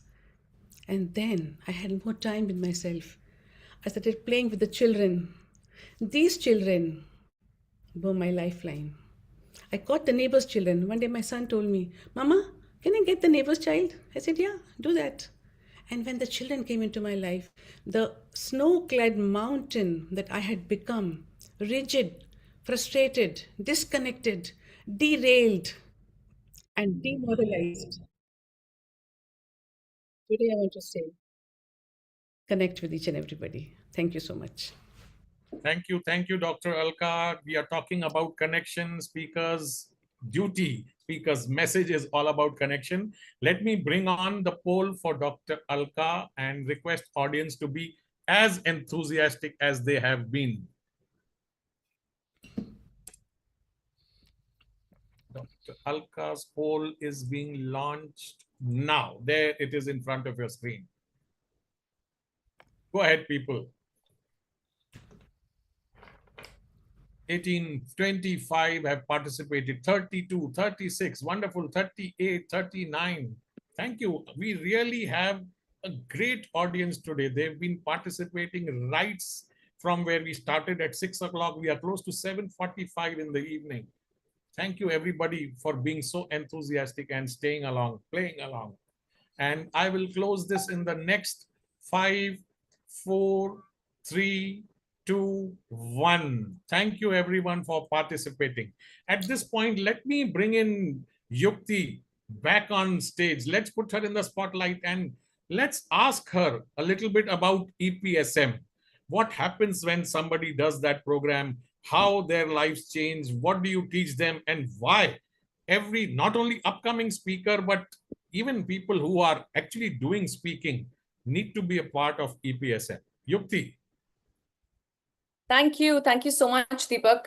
I think Alka brought out a very, very important aspect of public speaking, as much as it's an important aspect of life, that connections are really important. And this quality of water, I mean, I think every time I talk about leadership, I refer to it. So every leader should have the quality of water that you are able to adapt into the vessel that you're poured into. Yes. You don't change your personality. You don't change who you are, but you adapt to the situation that you're in. And it sounds very easy, but it isn't. It takes more than just intention to have the quality of water. It takes a lot of humility. It takes the environment that will keep reminding you to go back to being water. And therefore, I believe that public speaking is learned best in a group. It's a group learning experience. Why? Because in that group, you feel safe. You create your own psychological safety, first of all, to ensure that you make mistakes, you fail, right? Everybody is learning and you could be whoever. But in the class, you are an aspiring speaker. You come with that humility of being a student. And that one mindset of being a student is what makes you a fine speaker at the end of these 12 weeks that we have curated in EPSM. So I won't say much about it except for the experience that people take away when they learn this program. Can we just quickly put it up on the screen, Dipashri? A quick glimpse to see if we can really learn how to build connection. Is that possible? And when that becomes possible, how do you feel about it? Somebody could switch off the timer. Yes.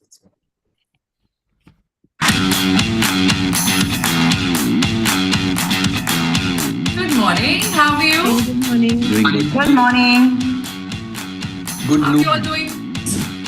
What to bring in, how to bring it in, all depends upon your audience.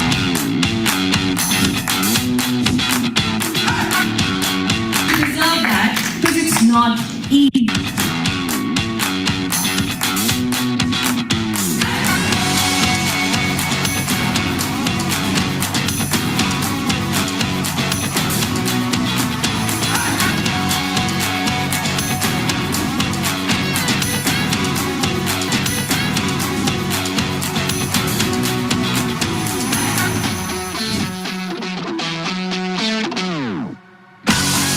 Hello everyone. So for me, public speaking has been a revelation of myself. I have discovered my own superpower.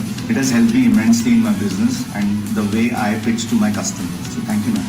My name is Suti Badwani and I took the CPSM course with Yuki, Nandilata Kapoor.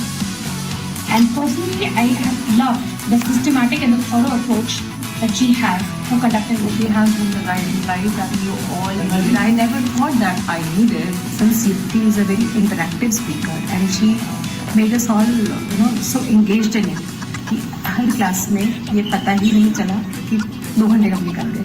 Thank you, Yukti. Thank you so much, Yukti, for this amazing 12 weeks of workshop. Okay, guys, I have just concluded EPSM course, and I must say the reason behind doing this course was I was getting a lot of speaking opportunities. We loved it. We loved it like anything.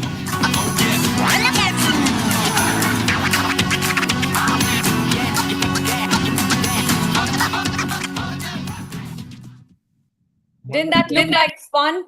Yeah, give me some emojis if you got that sense of what fun they had while they were at it. And this was a conclave, which was a graduation ceremony at the end of the 12 weeks. If you want to learn the fun way, then join us for the August batch. We're starting our 12th batch in August. To get more details, just write to any of us. We have Dipashri, Dia, I am there. Reach out to any of us, and we would love to welcome you to our next batch. I want to add that all the people you saw up on the screen are established entrepreneurs and senior leaders in the corporate world. The problem with us as we become successful is that we make success a baggage, right? And that baggage doesn't allow us to come back to the classroom. But if you think that you are someone who's managed to keep the baggage aside and you can still be a student, then public speaking should be right at the top of the list of leadership skills that you should invest your time, effort, and money in. Thank you so much for giving me the opportunity to give you a glimpse of what public speaking learning can feel like. Yeah, you know what? There was a play of words when she said August. It's an August batch that is happening in August. So if you get that, you get that. Let's have a small conversation with one of our jury members, Yukti. Absolutely. So waiting for that, because I think one very important message that Chris advocates from his heart is the importance of having your heart in the middle of every conversation. It is something that people shy away from. And, you know, as Alka was mentioning in her talk, how many men have you seen crying? I am amazed that we still are asking that kind of question, Chris. And even more amazing is to see such few hands up to that question, that we actually haven't seen people allowing themselves to be vulnerable. And thanks to speakers and researchers like Brené Brown, who have been out there on world stage advocating the need to do this, I would love to hear your views, not only from Netherlands as a part of the world, but also in your entire speaking experience and that of teaching others to become speakers. How accepting are people to allow that vulnerability to show up, Chris?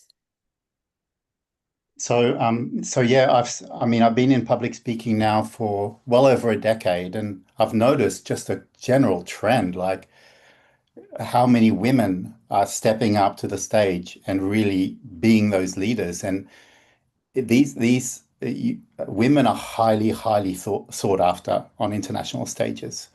And so that's something absolutely that women of today need to capitalize on, because traditionally it's been way too much male dominated and boring. And I'm still in the health sector, and it's still that way on many events. So women, it's a breath of fresh air. It creates more diversity, more perspective. And that's the key, actually. If it's all male dominated, you only really get this sort of alpha perspective, right? And it's command and control in most cases, because men are not very good at connecting with their emotions. So bringing women on the stage and having women lead the topics, it brings this very welcome and very needed perspective. Absolutely. I think it's time that we're able to bring in both Shiv and Shakti as we understand in India, right? The masculine and the feminine side that we all have. And just allowing that to show up so that we see where the imbalance lies and do our bit to create that balance. With that said, I really want to appreciate the simplicity yet courage with which you talked about tearing up and, I was sharing my thoughts and delivering my speech.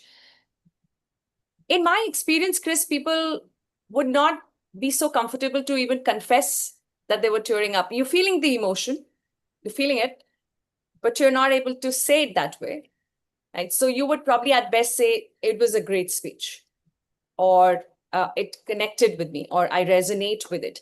All cognitive words, right? Something that you can think and share.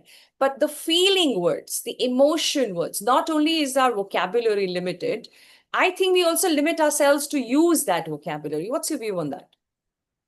So when you look at and I'm sure many of you're very well educated. There's a lot of psychologists, doctors, and like feelings, emotions drive human behavior, like full stop. Why we eat, why we love, why we want security. It's all satisfying a feeling that we have inside. And one thing my dad taught me, I was 13 years old, and he gave me a set of 7 books. I don't remember what the title was, but these books describe the power of emotion for memory retention. And very early in life, I learned that we only remember the things that make us emotional, that make us feel.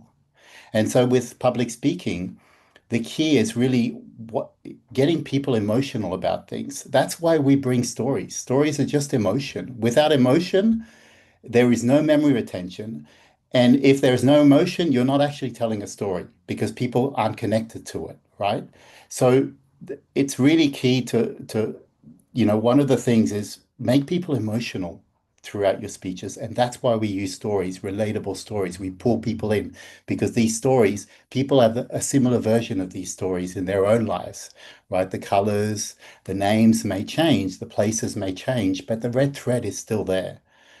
So one of the things, and this is what I really want to bring home today, is because I've just seen way too little speakers address this point, is the key question, the number one question for me when I started my journey as a professional speaker was, how do you want people to feel when they hear you speak? What should be the feelings that are synonymous with your voice? When you can answer that question, you are well on your way to crafting some of the most amazing speeches, but you need to validate that.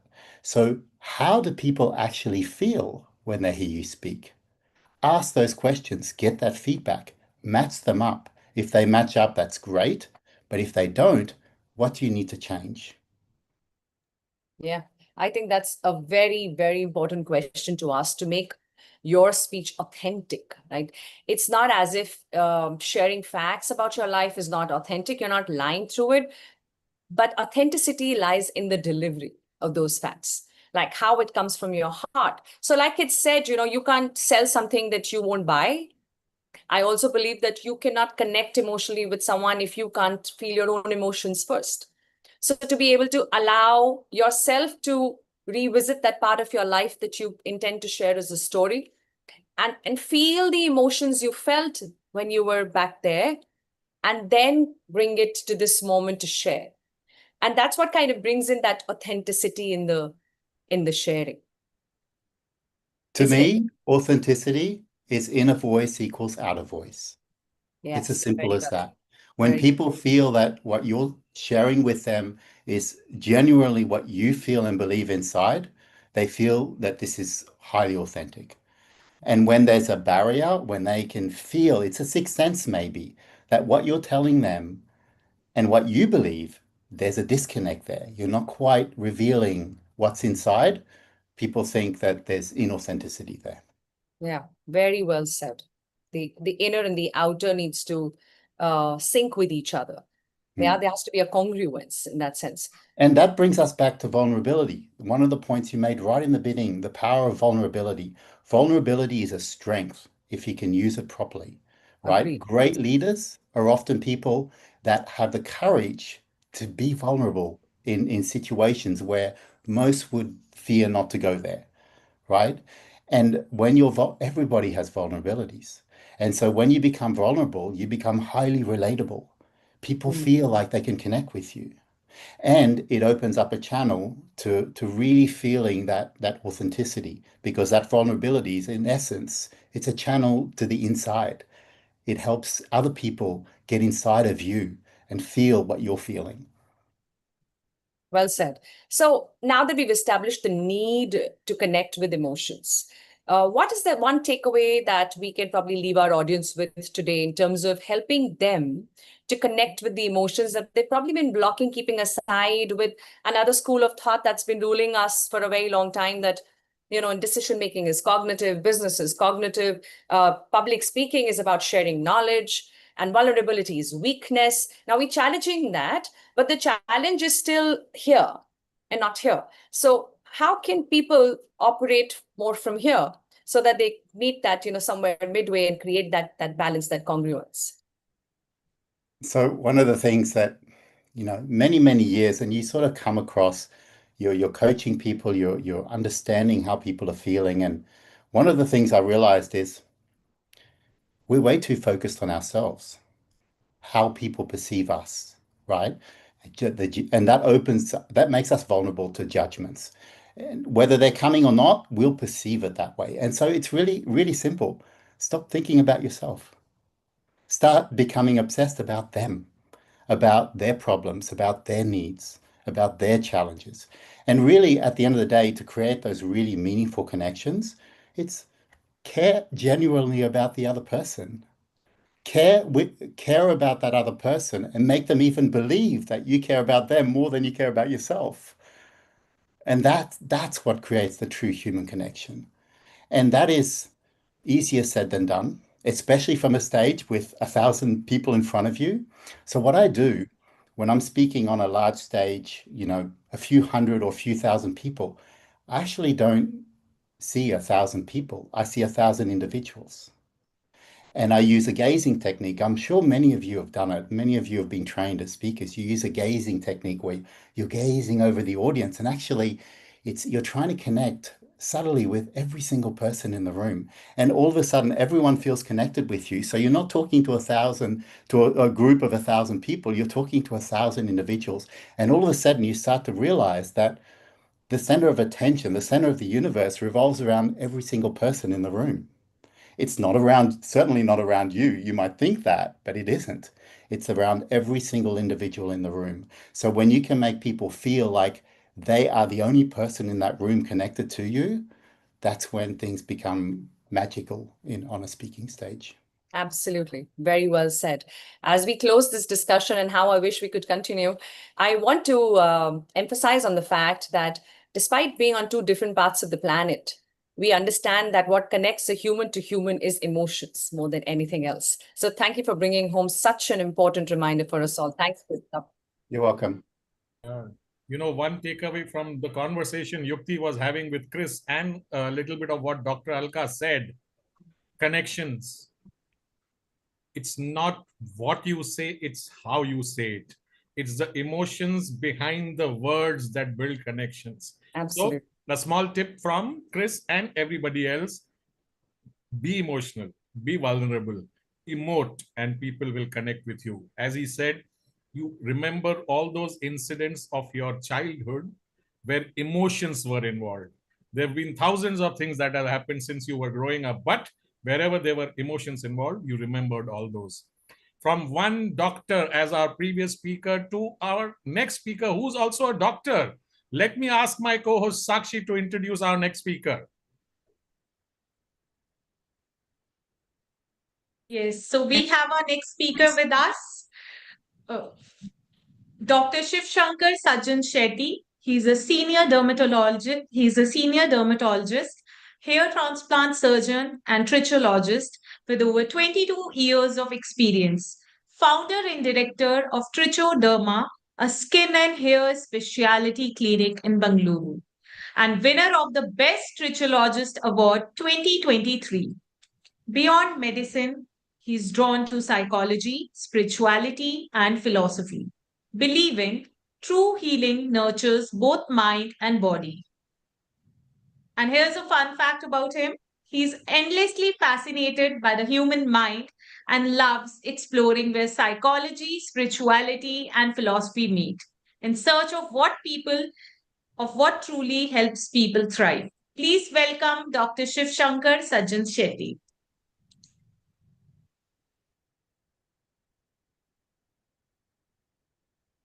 Thank you. The timer started? Yes. India 2050. India's journey from scarcity to abundance and beyond. Imagine waking up early in the morning of 15th August 1950. A little girl asked her grandfather, Dadaji, can I ask you a few questions? Ha beta, pucho. Dadaji, is there a time in the history when people waited in the long queues just to consult a doctor? Ha beta. Is there a time in the history when people took hours together just to travel few kilometers? Ha beta. Is there a time in the history when people died just because antibiotics wasn't available? Ha beta, aisa hota tha. Then Dadaji, your life would be very tough at that point of time. No beta, not really. It was all fine. Then Dadaji, why is our generation, when they have everything, they are so miserable, so lonely, so depressed? Ladies and gentlemen, this is the question what India has to answer by 2050. India's greatest journey is from scarcity to abundance. Our previous era was all about lack. lack of food, lack of education, lack of infrastructure, lack of opportunities, lack of medicines, lack of clean drinking water. The previous era was all about survival. Now, the time has changed. We have opposite set of problems now. Now the problems are all because of abundance. Too much. Too much food leading to obesity, too much sugar leading to diabetes, too much information leading to confusion, too much of social media leading to frustration, and too much of antibiotics leading to drug resistance. India in 1947, when it got independence, our life expectancy was just around 32 years. And today, it's almost around 72 years. That means we have added 4 decades to our lifespan. With the growing technology, especially artificial intelligence, gene mapping, stem cell therapy, biotechnology, we are going to add more years to our lives. But the question is, can we add more life to our years? Now, let me talk about my own field, dermatology. When I started my career, we used to treat mainly diseases. And I was working in a government hospitals, and here and there, one few patients used to come and complain, "Doctor, I'm losing hair. I have some grayness of hair, and I have some pigment spots on the face." And my professor used to tell me, "अरे इसको भगाओ यार, ये सब treatment नहीं होता है." Friends, in just 20 to 25 years, now dermatology has got 8 subspecialties. Trichology, cosmetology, hair transplant, dermatosurgery, pediatric dermatology, geriatric dermatology. We have everything now. When I started my practice, whenever the patients used to come, they come for their problems, for their diseases. Now the problems have changed. The problems are more about their desires of looking good. A few pimples on the face is causing them sleepless nights. A few hair falling, causing them loss of confidence. And I see a lot of patients even coming and asking, "Doctor, which cream should I use on my face?" I said, "What cream you want to use?" "Sir, I'm thinking of using retinol cream, anti-aging." I said, "You are just around 20, 25 years. Why do you need all these things? You can start after 35 years. Today's patients are at all-time high confusion. They are bombarded with so many cosmetic products. Influencers telling them what to use, what not to use. Celebrities endorsing so many serums, claiming so high results. And marketing people are bombarding with so many cosmetic products so that you can consume them. Just in even the developed countries like US, you can have all the comfort and conveniences at their fingertips, but yet a significant portion of their population suffers from mental issues, loneliness, depression. Technology can give you all the comfort and conveniences, but technology can never give you connection, compassion, peace of mind. Let me tell you a story. There was a king who was pretty strong. He had big palace, jewels, land, power, fame, everything. Yet he was not getting any sleep. He went to a sage and asked, "Even after having everything, what more do I need, sage? Why am I not getting sleep?" Sage looked at him and said, "King, what you need is not more. What you need is less. You need less of consumption, less noise, less comparison." So friends, by 2050, let's not just build smarter cities, but also calmer minds. Let's not just build stronger economies, but also stronger families. Let's not just have longer lives, but also better lives. I will continue to treat patients, but as a leader, I want to make few reforms in the people of 2050, more health, more happiness, and more wise. This is the India of 2050 I dream of. Thank you so much. Wonderful, Dr. Shivashankar. You closed right on the dot when the timer said time up and you had just finished at that time. I would like to say this one thing though. This one thing that has stood out this evening is the incredible diversity of our speakers. Every speaker, every contestant has brought out a unique blend of expertise, their own experience, passion onto the stage, making this championship truly memorable. And now let me launch the poll for Doctor.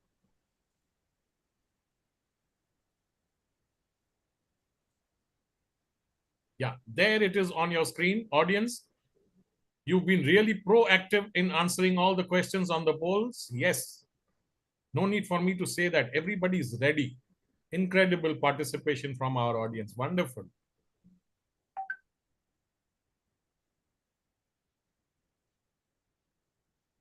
%50 have already participated. Yes, 53%. For all those who missed it, please, that poll is right in front of you. Do participate. There is going to be a audience special mention. There will be a speaker who will be selected by the audience and not by the jury. And I will close this poll in the next 5, 4, 3, 2, 1. Thank you. Thank you, everyone. Thank you for participating. Let me bring in my co-host, Sakshi. Let's introduce our next speaker.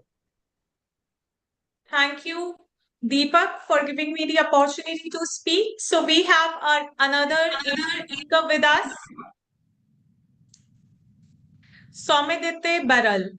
Soumidite Baral is a seasoned supply chain and program management leader with 11 years across e-commerce, FMCG, and modern trade. As last mile operations quality manager at Amazon, he drives customer experience across 678 sites in South India and has delivered rupees 100 million plus in savings through forecasting, Six Sigma, and automation. He's also a Reiki practitioner and a lifelong learner, from AI and 3D printing to public speaking. And here's a fun fact about him. When it's time to unwind, Soumidita faces a real dilemma. Calming binaural beats or Metallica's Master of Puppets and a full headbang session. Please welcome Soumidita Baral.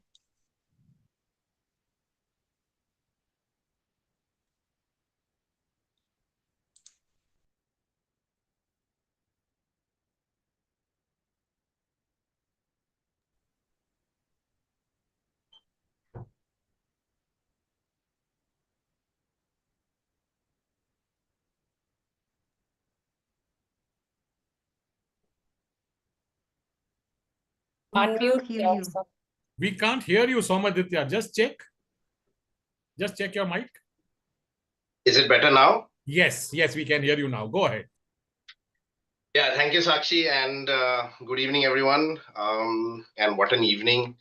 I think I'm definitely flabbergasted by hearing what every single leader here has spoken. So I'll try to do a little bit of justice to that. We've heard a lot about the idea, or I would say the vision that we carry for India in 2050, right? But before we go ahead and look towards the future, let's look towards where we are today. Let's see how we came here today. And I would like to kind of take you a little bit on a trip down memory lane to help you understand how we came into being one of the most advanced economies in 2026. So without further ado, let me just take you through. Yeah. So India 2050, of course. But before we go to India 2050, let's look at the great leap that we took. I'm 39 years old, and in these 36 odd years of cognition that I've seen India really change. So let me ask you a question. How many of you all know this? I'm sure everybody does. It's our beloved Chithi, our Indian Post, right? And if you think about it, it has literally disappeared today.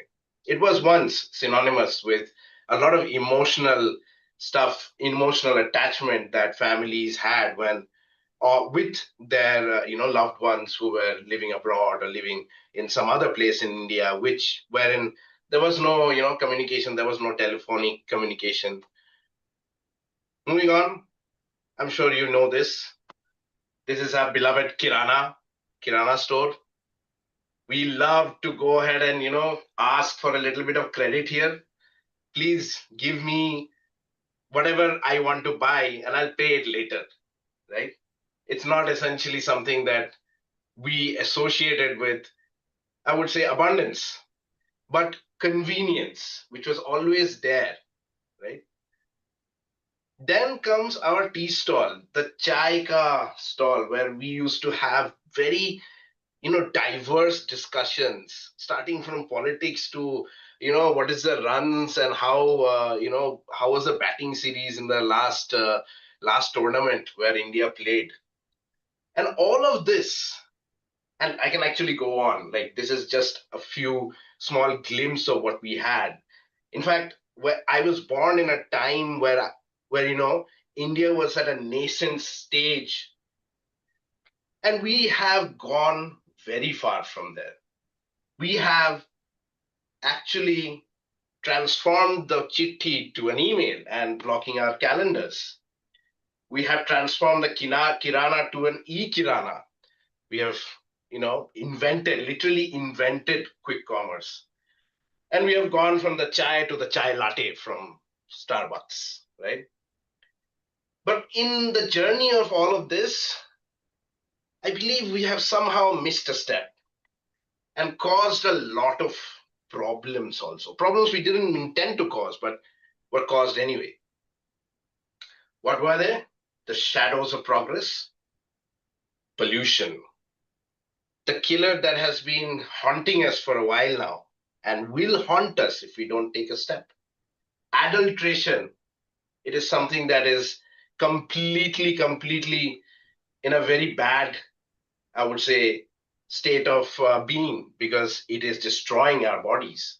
And then crime, it's on all-time high. We know every single news out there that has actually hit us here. But then all of this just did not happen on autopilot. Last 30 years did not happen on autopilot. We did develop, of course, and we want to develop. But you know what? We will never be able to actually sustain it. We will actually not be able to enjoy it. We will not be able to grab and really reap the fruit of this development if we are not responsible about it. These are essentially just a glimpse of our lack of responsibility. And that's why what my vision is about is about we.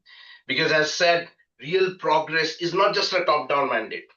It's a theoretical policy document. It starts, progresses, and succeeds only when the single individual takes direct responsibility. And it actually goes ahead and says that we are the ones who will make the change. We are the civic standard. I am the change. So we should definitely go ahead and bring that change today, because today marks the day when you have to take charge. And if we don't take that charge, tomorrow is going to be dark. Yes, it is going to be dark. And so, to summarize, my vision for 2050 is a clean, sustainable ecology. Definitely, we need to breathe. We need responsible and ethical consumption. Not just eating just because we want to eat. And definitely, this adulteration is fueled by that. And then, of course, a healthy and safe society.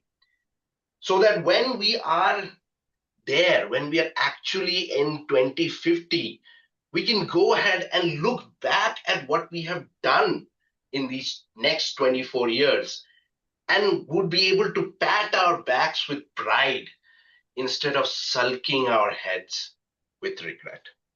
So go out there, be the change. Thank you. Great message, wonderful, Saumaditya. And I must, congratulate all the speakers. Everyone have seen to it that they are on time. They finish right at the moment the clock ticks 0. So wonderful job, all our speakers. Let me put on the poll for Saumaditya. Okay.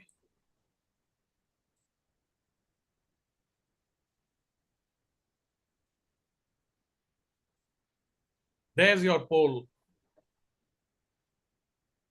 Come on, audience. Yes, audience already participating. 12, 17 or 57, 20. Wonderful, wonderful. Thank you, audience. Thank you. Really appreciate you being there from the beginning and helping out everyone.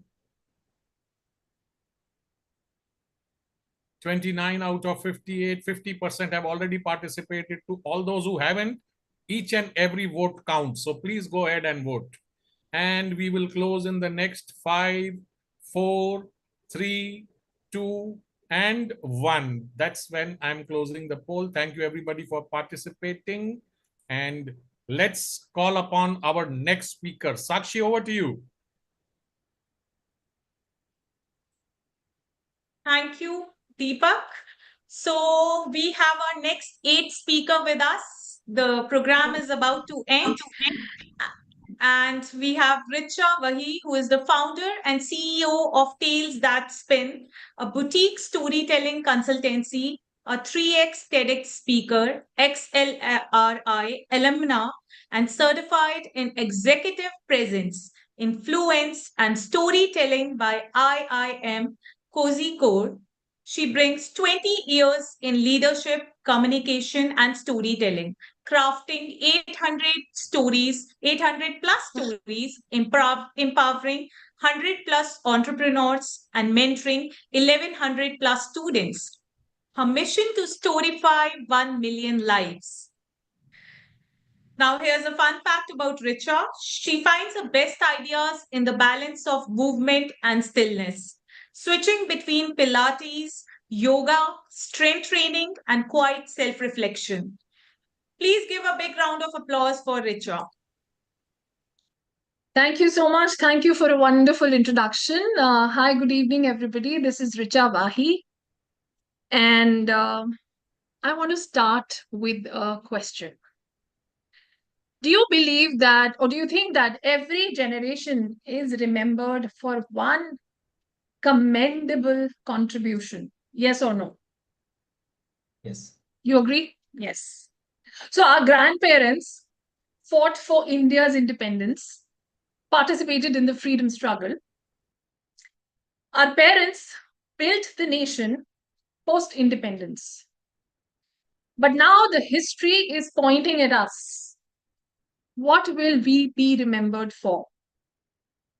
Not what we inherit, but what we choose to build. Our future nations are going to remember us for the courage with which we build this nation. India, my India.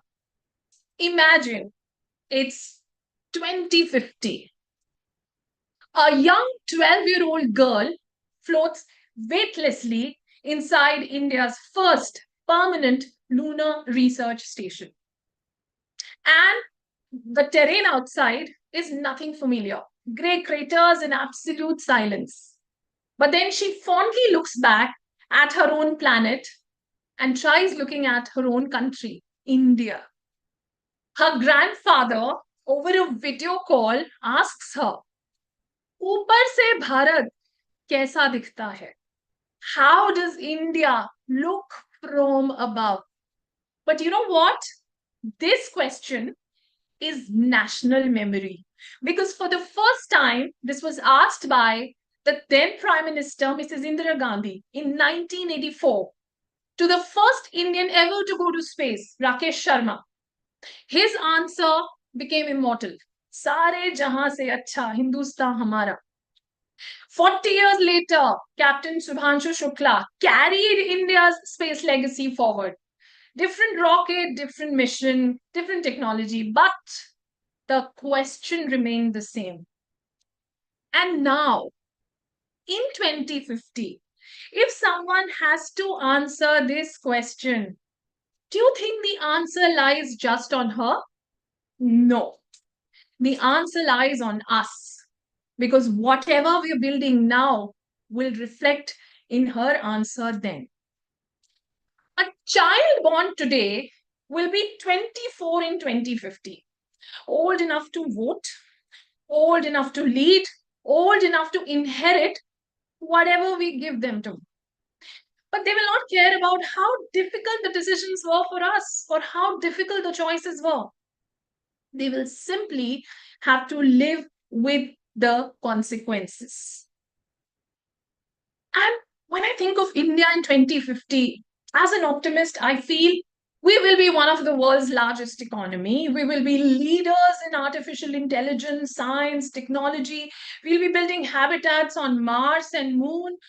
Our entrepreneurs will be solving problems for billions of people.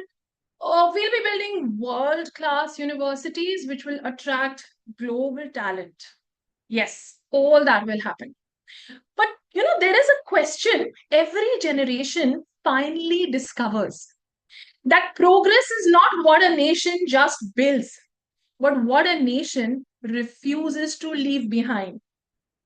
The strongest nations are built on values. Values. Do you recognize this? Can you see this? What is this? Can you see this small square? It doesn't look revolutionary. It's the QR code. Every day, millions of strangers do transactions worth thousands of rupees just basis the trust of this technology. A farmer, a street vendor, a student, a person sitting in a plush office, we're all using this. Why? Because technology didn't just digitize the payment, it democratized trust. Yes, the most important value. And it is this which is going to be India's export to the world in 2050, not software or cheap talent, but systems which are built on trust. Every civilization is built twice, once inside the mind and then inside its institutions. And technology becomes technology when it seeps into the daily life. Think about it. When you build these trustworthy systems, they attract investment. Investment creates opportunity. Think about 2050. A founder in Barmaid is selling to the entire world. A child in Belur is able to study from everybody around the world. How? Through these trustworthy systems. So perhaps in 2050, the greatest migration will not be people moving towards opportunity, something which is happening now, leaving your village, leaving your hometown, leaving your country, but the opportunity moving towards people. But then progress is not inevitable, and every remarkable future depends on ordinary decisions. I know you don't think that. You think history is created in spectacular moments, historic election, a breakthrough scientific invention, a Mars mission. Yes, that is progress. But history is also made in ordinary, everyday decisions taken by ordinary people like you and me. And that's what the nation has to decide. Is it just building wealth or creating trust? Are we investing only in technology or are we preserving the humanity? So, history changes one decision at a time, whether positive or negative. Think about it. Look around you. When a river is polluted, it starts with one person's indecision at a time. When an institution weakens, it starts with one person's act of indifference at a time. When a community starts to fracture, it starts with one person's indecision at a time. But the opposite is also true. Look at this sapling. Somebody plants it, but somebody else lives in its shade. So today, somebody cleans a river, but somebody else reaps the benefit of it. Somebody creates an opportunity, but somebody else takes advantage of it. So, my dear countrymen, the India of 2050 will be built by ordinary people like you and me. And I hope that when that little girl is asked about ऊपर से भारत कैसा दिखता है, she does not have to tell a memorized sentence, सारे जहां से अच्छा, but she should say this because she actually feels it. Vasudev Kutumbakam. That's the culture that we build on. And remember, government can build bridges, satellites, infrastructure, but the nation is built by ethical, integral, and bright citizens like you and me. And I hope all the people sitting in this room are going to contribute for that. That's about it. Thank you so much. Thank you, Richa. Wonderful message, great storytelling, wonderful graphics too. You just exceeded your time limit by 1 minute, but that's okay. Things happen. Let me bring into perspective something that is going on ever since we started this program. We had a script, and then we had planned out the timing, and we take into consideration that there will be speakers who will possibly take a little bit more time.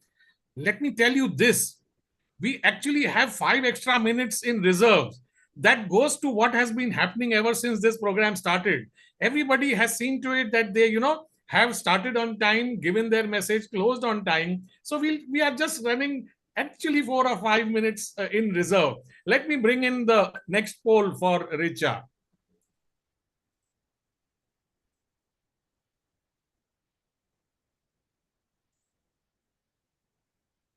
There it is in front of you. Please vote for Richa.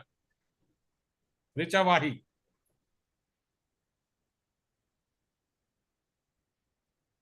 Wonderful. 29 people out of 52 have already participated. They've already voted. Wonderful. Great. Great job, audience.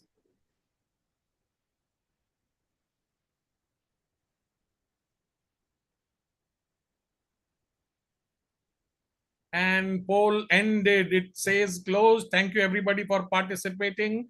Let's take the poll out from the screen. And we have our next speaker. Sakshi, could you show us the next speaker, the slide?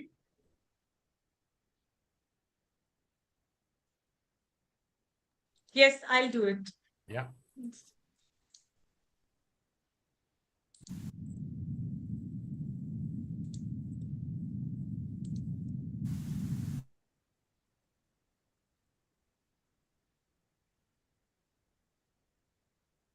There we have our next speaker, Primrose Jasmine. Primrose is a leadership consultant at Atos with 19 plus years in L&D, a distinguished Toastmaster, certified coach, master NLP practitioner, transactional analysis practitioner, and a psychologist. She's passionate about helping people grow through training, coaching, speaking, and mentoring. True to her name, she's spreading kindness and creating positive impact where she goes.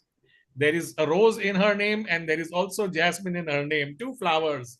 Fun fact, in this age of AI, Primrose still swears by a handwritten to-do list. Nothing beats the satisfaction of ticking off a completed task. Let's all please welcome Primrose Jasmine. Over to you. The stage is yours.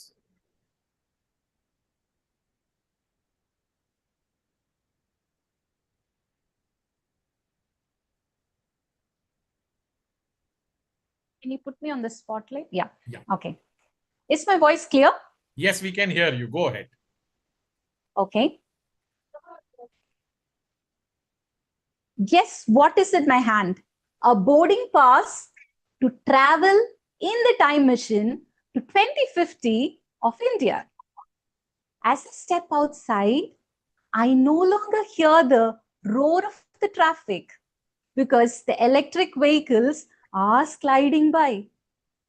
As I take a breath of the air, it's surprisingly pollution-free and fresh. As I walk a little further, I see the farmers sitting and happily chatting with each other because the drones are taking care of the plantation every drop, every harvest is thoroughly planned, there will be no longer deaths because of poverty. As I walk few miles forward, I see in a tucked village a classroom where children are wearing augmented devices where they are talking to world-class teachers, learning science, learning about history and what not. Everything without stepping outside the village. This sounds extraordinary, isn't it? If you feel so, give me a thumbs up. As I walk in this futuristic India, there is just one question which keeps running in my mind. India in 2050, will it be developed only by technology or by the people like us?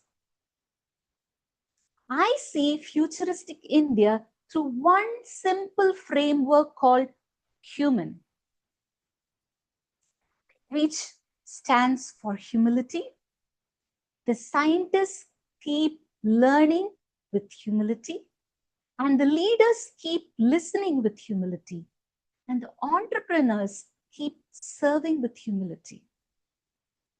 We might remember Dr. APJ Abdul Kalam not for the credentials he had in space research, not because of the fact he was the president of India. We remember mostly him for the humility he showed. In 2050, India will not be recognized only by the achievements, it will be recognized by the humility, how it stays grounded with those achievements. Moving on to the U, understanding. Imagine two soldiers, two different countries. They are saluting two different flags. They are taught to see each other as enemies. But for one moment, just one moment, when they see beyond that uniform, there is a father who's waiting to go back to his child. There is a son or a daughter whose mother is praying for the safe return of their children.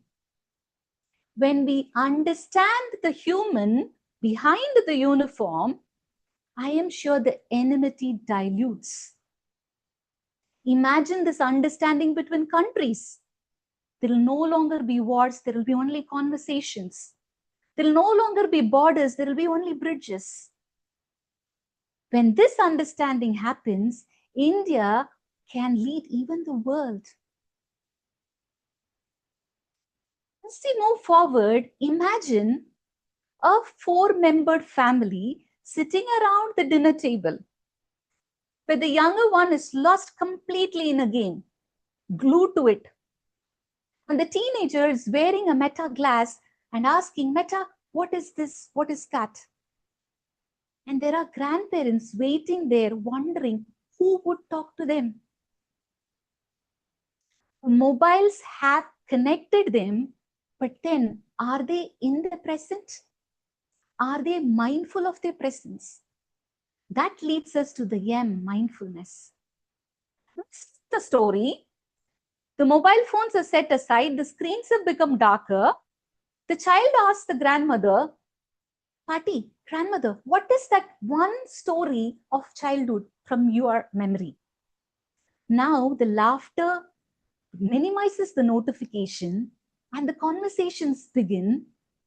My friends, India in 2050 cannot be led only by technology. It can be led by meaningful conversations, mindful choices. That leads us to the A, accountability. Imagine a Monday morning in India, 2050. Vendor receives accidentally extra 100 rupees from the customer. The customer has started walking by. The vendor realizes, oh my God, I've got extra 100. He runs behind the customer and hands him over the 100 rupees even when nobody's watching. There are no cameras, there are no applause, just doing the right thing even when nobody's watching. India will not be just built in parliament by extra leaders. It will be built by ordinary and extraordinary people like all of us who make choices to be accountable of our actions, even when nobody's watching. That leads us finally to nurturing. Do you remember the time when you were learning to ride a bicycle? Yeah? That was in my 5th standard. My dad got me a red bicycle. And like any other dad, I thought he will hold on the seat of my cycle and he will teach me to ride. But my dad had a different plan. He told me, run from this side of the street to that side of the street, run along with the bicycle, but shouldn't hop on it. You can imagine the kind of embarrassing stares I received. On day 4, he allowed me to sit on the seat. I felt I got my throne. I sat on it. When I started to pedal, surprisingly, I got my balance. My dad was nurturing me to ride the bicycle with balance. This kind of nurturing is required from a teacher. In short, if I have to summarize, I see India which is full of humanity, humility, understanding, mindfulness, nurturing, and accountability. This is the India I would dream of living in. Jai Hind. Wonderful, wonderful, Primrose. What a great speech that has been. Really inspiring. And with that, we've heard all 10 semi-finalists of the PowerSpeak competition India 2026. It's been an incredible evening. 10 unique voices, 10 powerful ideas, one inspiring vision for India 2020. What says Sakshi? By the time I will also introduce the last poll of the day. I completely agree with you, Deepak. What an inspiring evening it's been. We have heard 10 outstanding semi-finalists, each sharing a unique vision for 2050. A big round of virtual applause for our speakers, esteemed jury members, and all of you for being a wonderful audience. The poll is right there in front of you. Yes, 45% has already participated. Thank you, audience.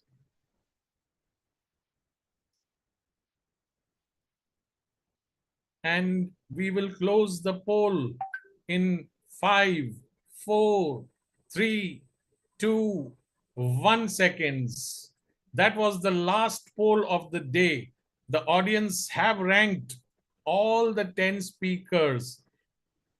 The results are not going to come today. They are going to come tomorrow, because day 2 of the semi-finals, you will require to rank and poll the other 10 semi-finalists of this championship. 10 speakers have finished. 10 speakers will join in tomorrow. At this point, let me call upon Yukti. Yukti, do join in. The visionary behind PowerSpeak Championship and the founder and CEO of SBY Academy.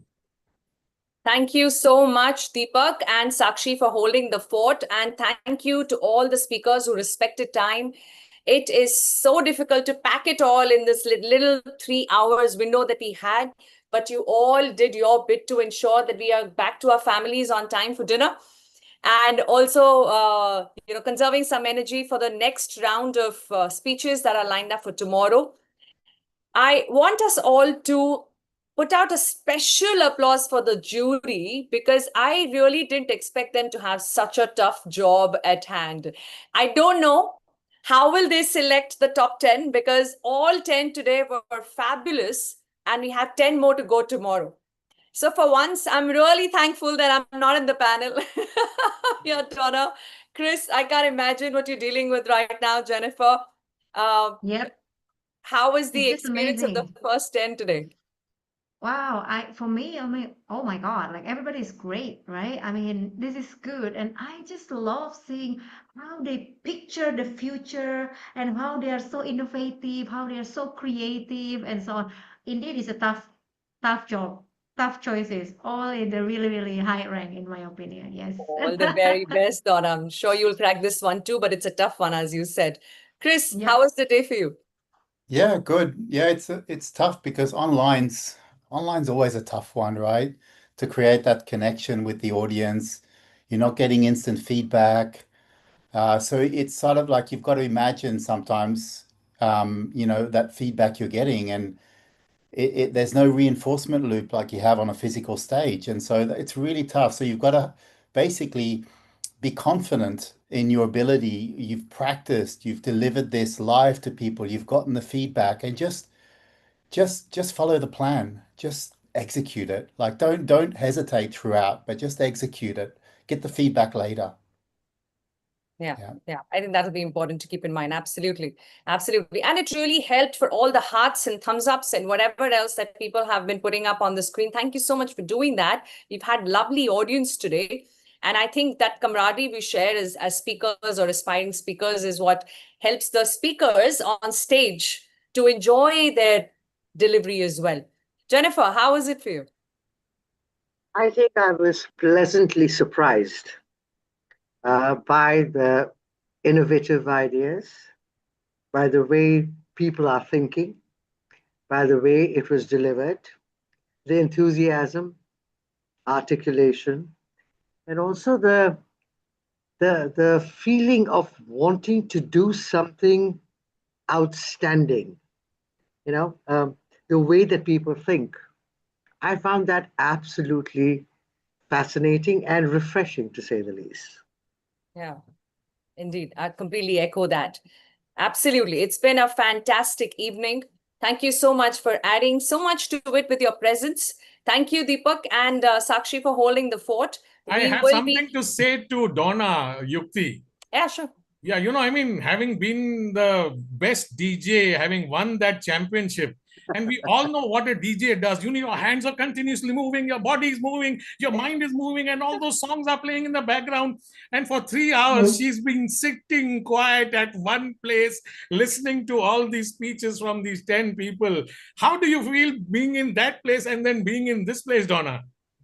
Wow, thanks for the question, Deepak. So, yes, being an actress, TV presenter, DJ, and all the entertainment life, actually, it's the same in the leadership, You need to read the room. You need to serve the audience. And now my audience is needing me to be the jury that is really, authentic, but at the same time, really, really able to see the beauty of everyone, can give the right feedback, and so on. So I pleasantly, like Jennifer said, happily be here for 3 hours, just really enjoying the show and the beauty of every speaker. So that's how it is. Wonderful. Sometimes Jennifer, I need did to you have rock the fun? boat, I need to move the wheels, I need to act as someone else, I need to do this, I need to do that. But yes, there is a point where we need to adapt. So that's why I like what the Alka said also. We need to be like a water. We need to be where we should be and act as per what we need to be. Yes. Yeah. I'm sure Jennifer had a lot of fun today. I think it was interesting, to say the least. Yeah. The fun part came in when I had these amazing people share what it is that it was and what it can be. Yeah. For me, that was fun. Yeah. To actually see how innovative people can be. Yes. Absolutely. And Chris, it's so happy to see you after all these years. In COVID, we were following you on the 10X, that speaking program, and to see you live joining us in today. Thank you for being here and sharing your thoughts with us. Over to you, Yukti. I still remember your presence, Deepak. Thank you. Thank you. It's tough to miss him, to say the least. Yeah, thank you once again. And this is just halfway done. We have 10 more speakers in the lineup. And let me tell you, if you're surprised with what you witnessed today, tomorrow is going to be another level. Yeah. So please be there and join us with friends and family, because there's so much everyone will take away. Special mention to the audience here for all your love and support. That's what makes this competition so much more fun. Yeah. So please continue with that, and we will see you tomorrow sharp at 6 o'clock. Thank you so much. God bless you. Thank you. God bless us all. Bye.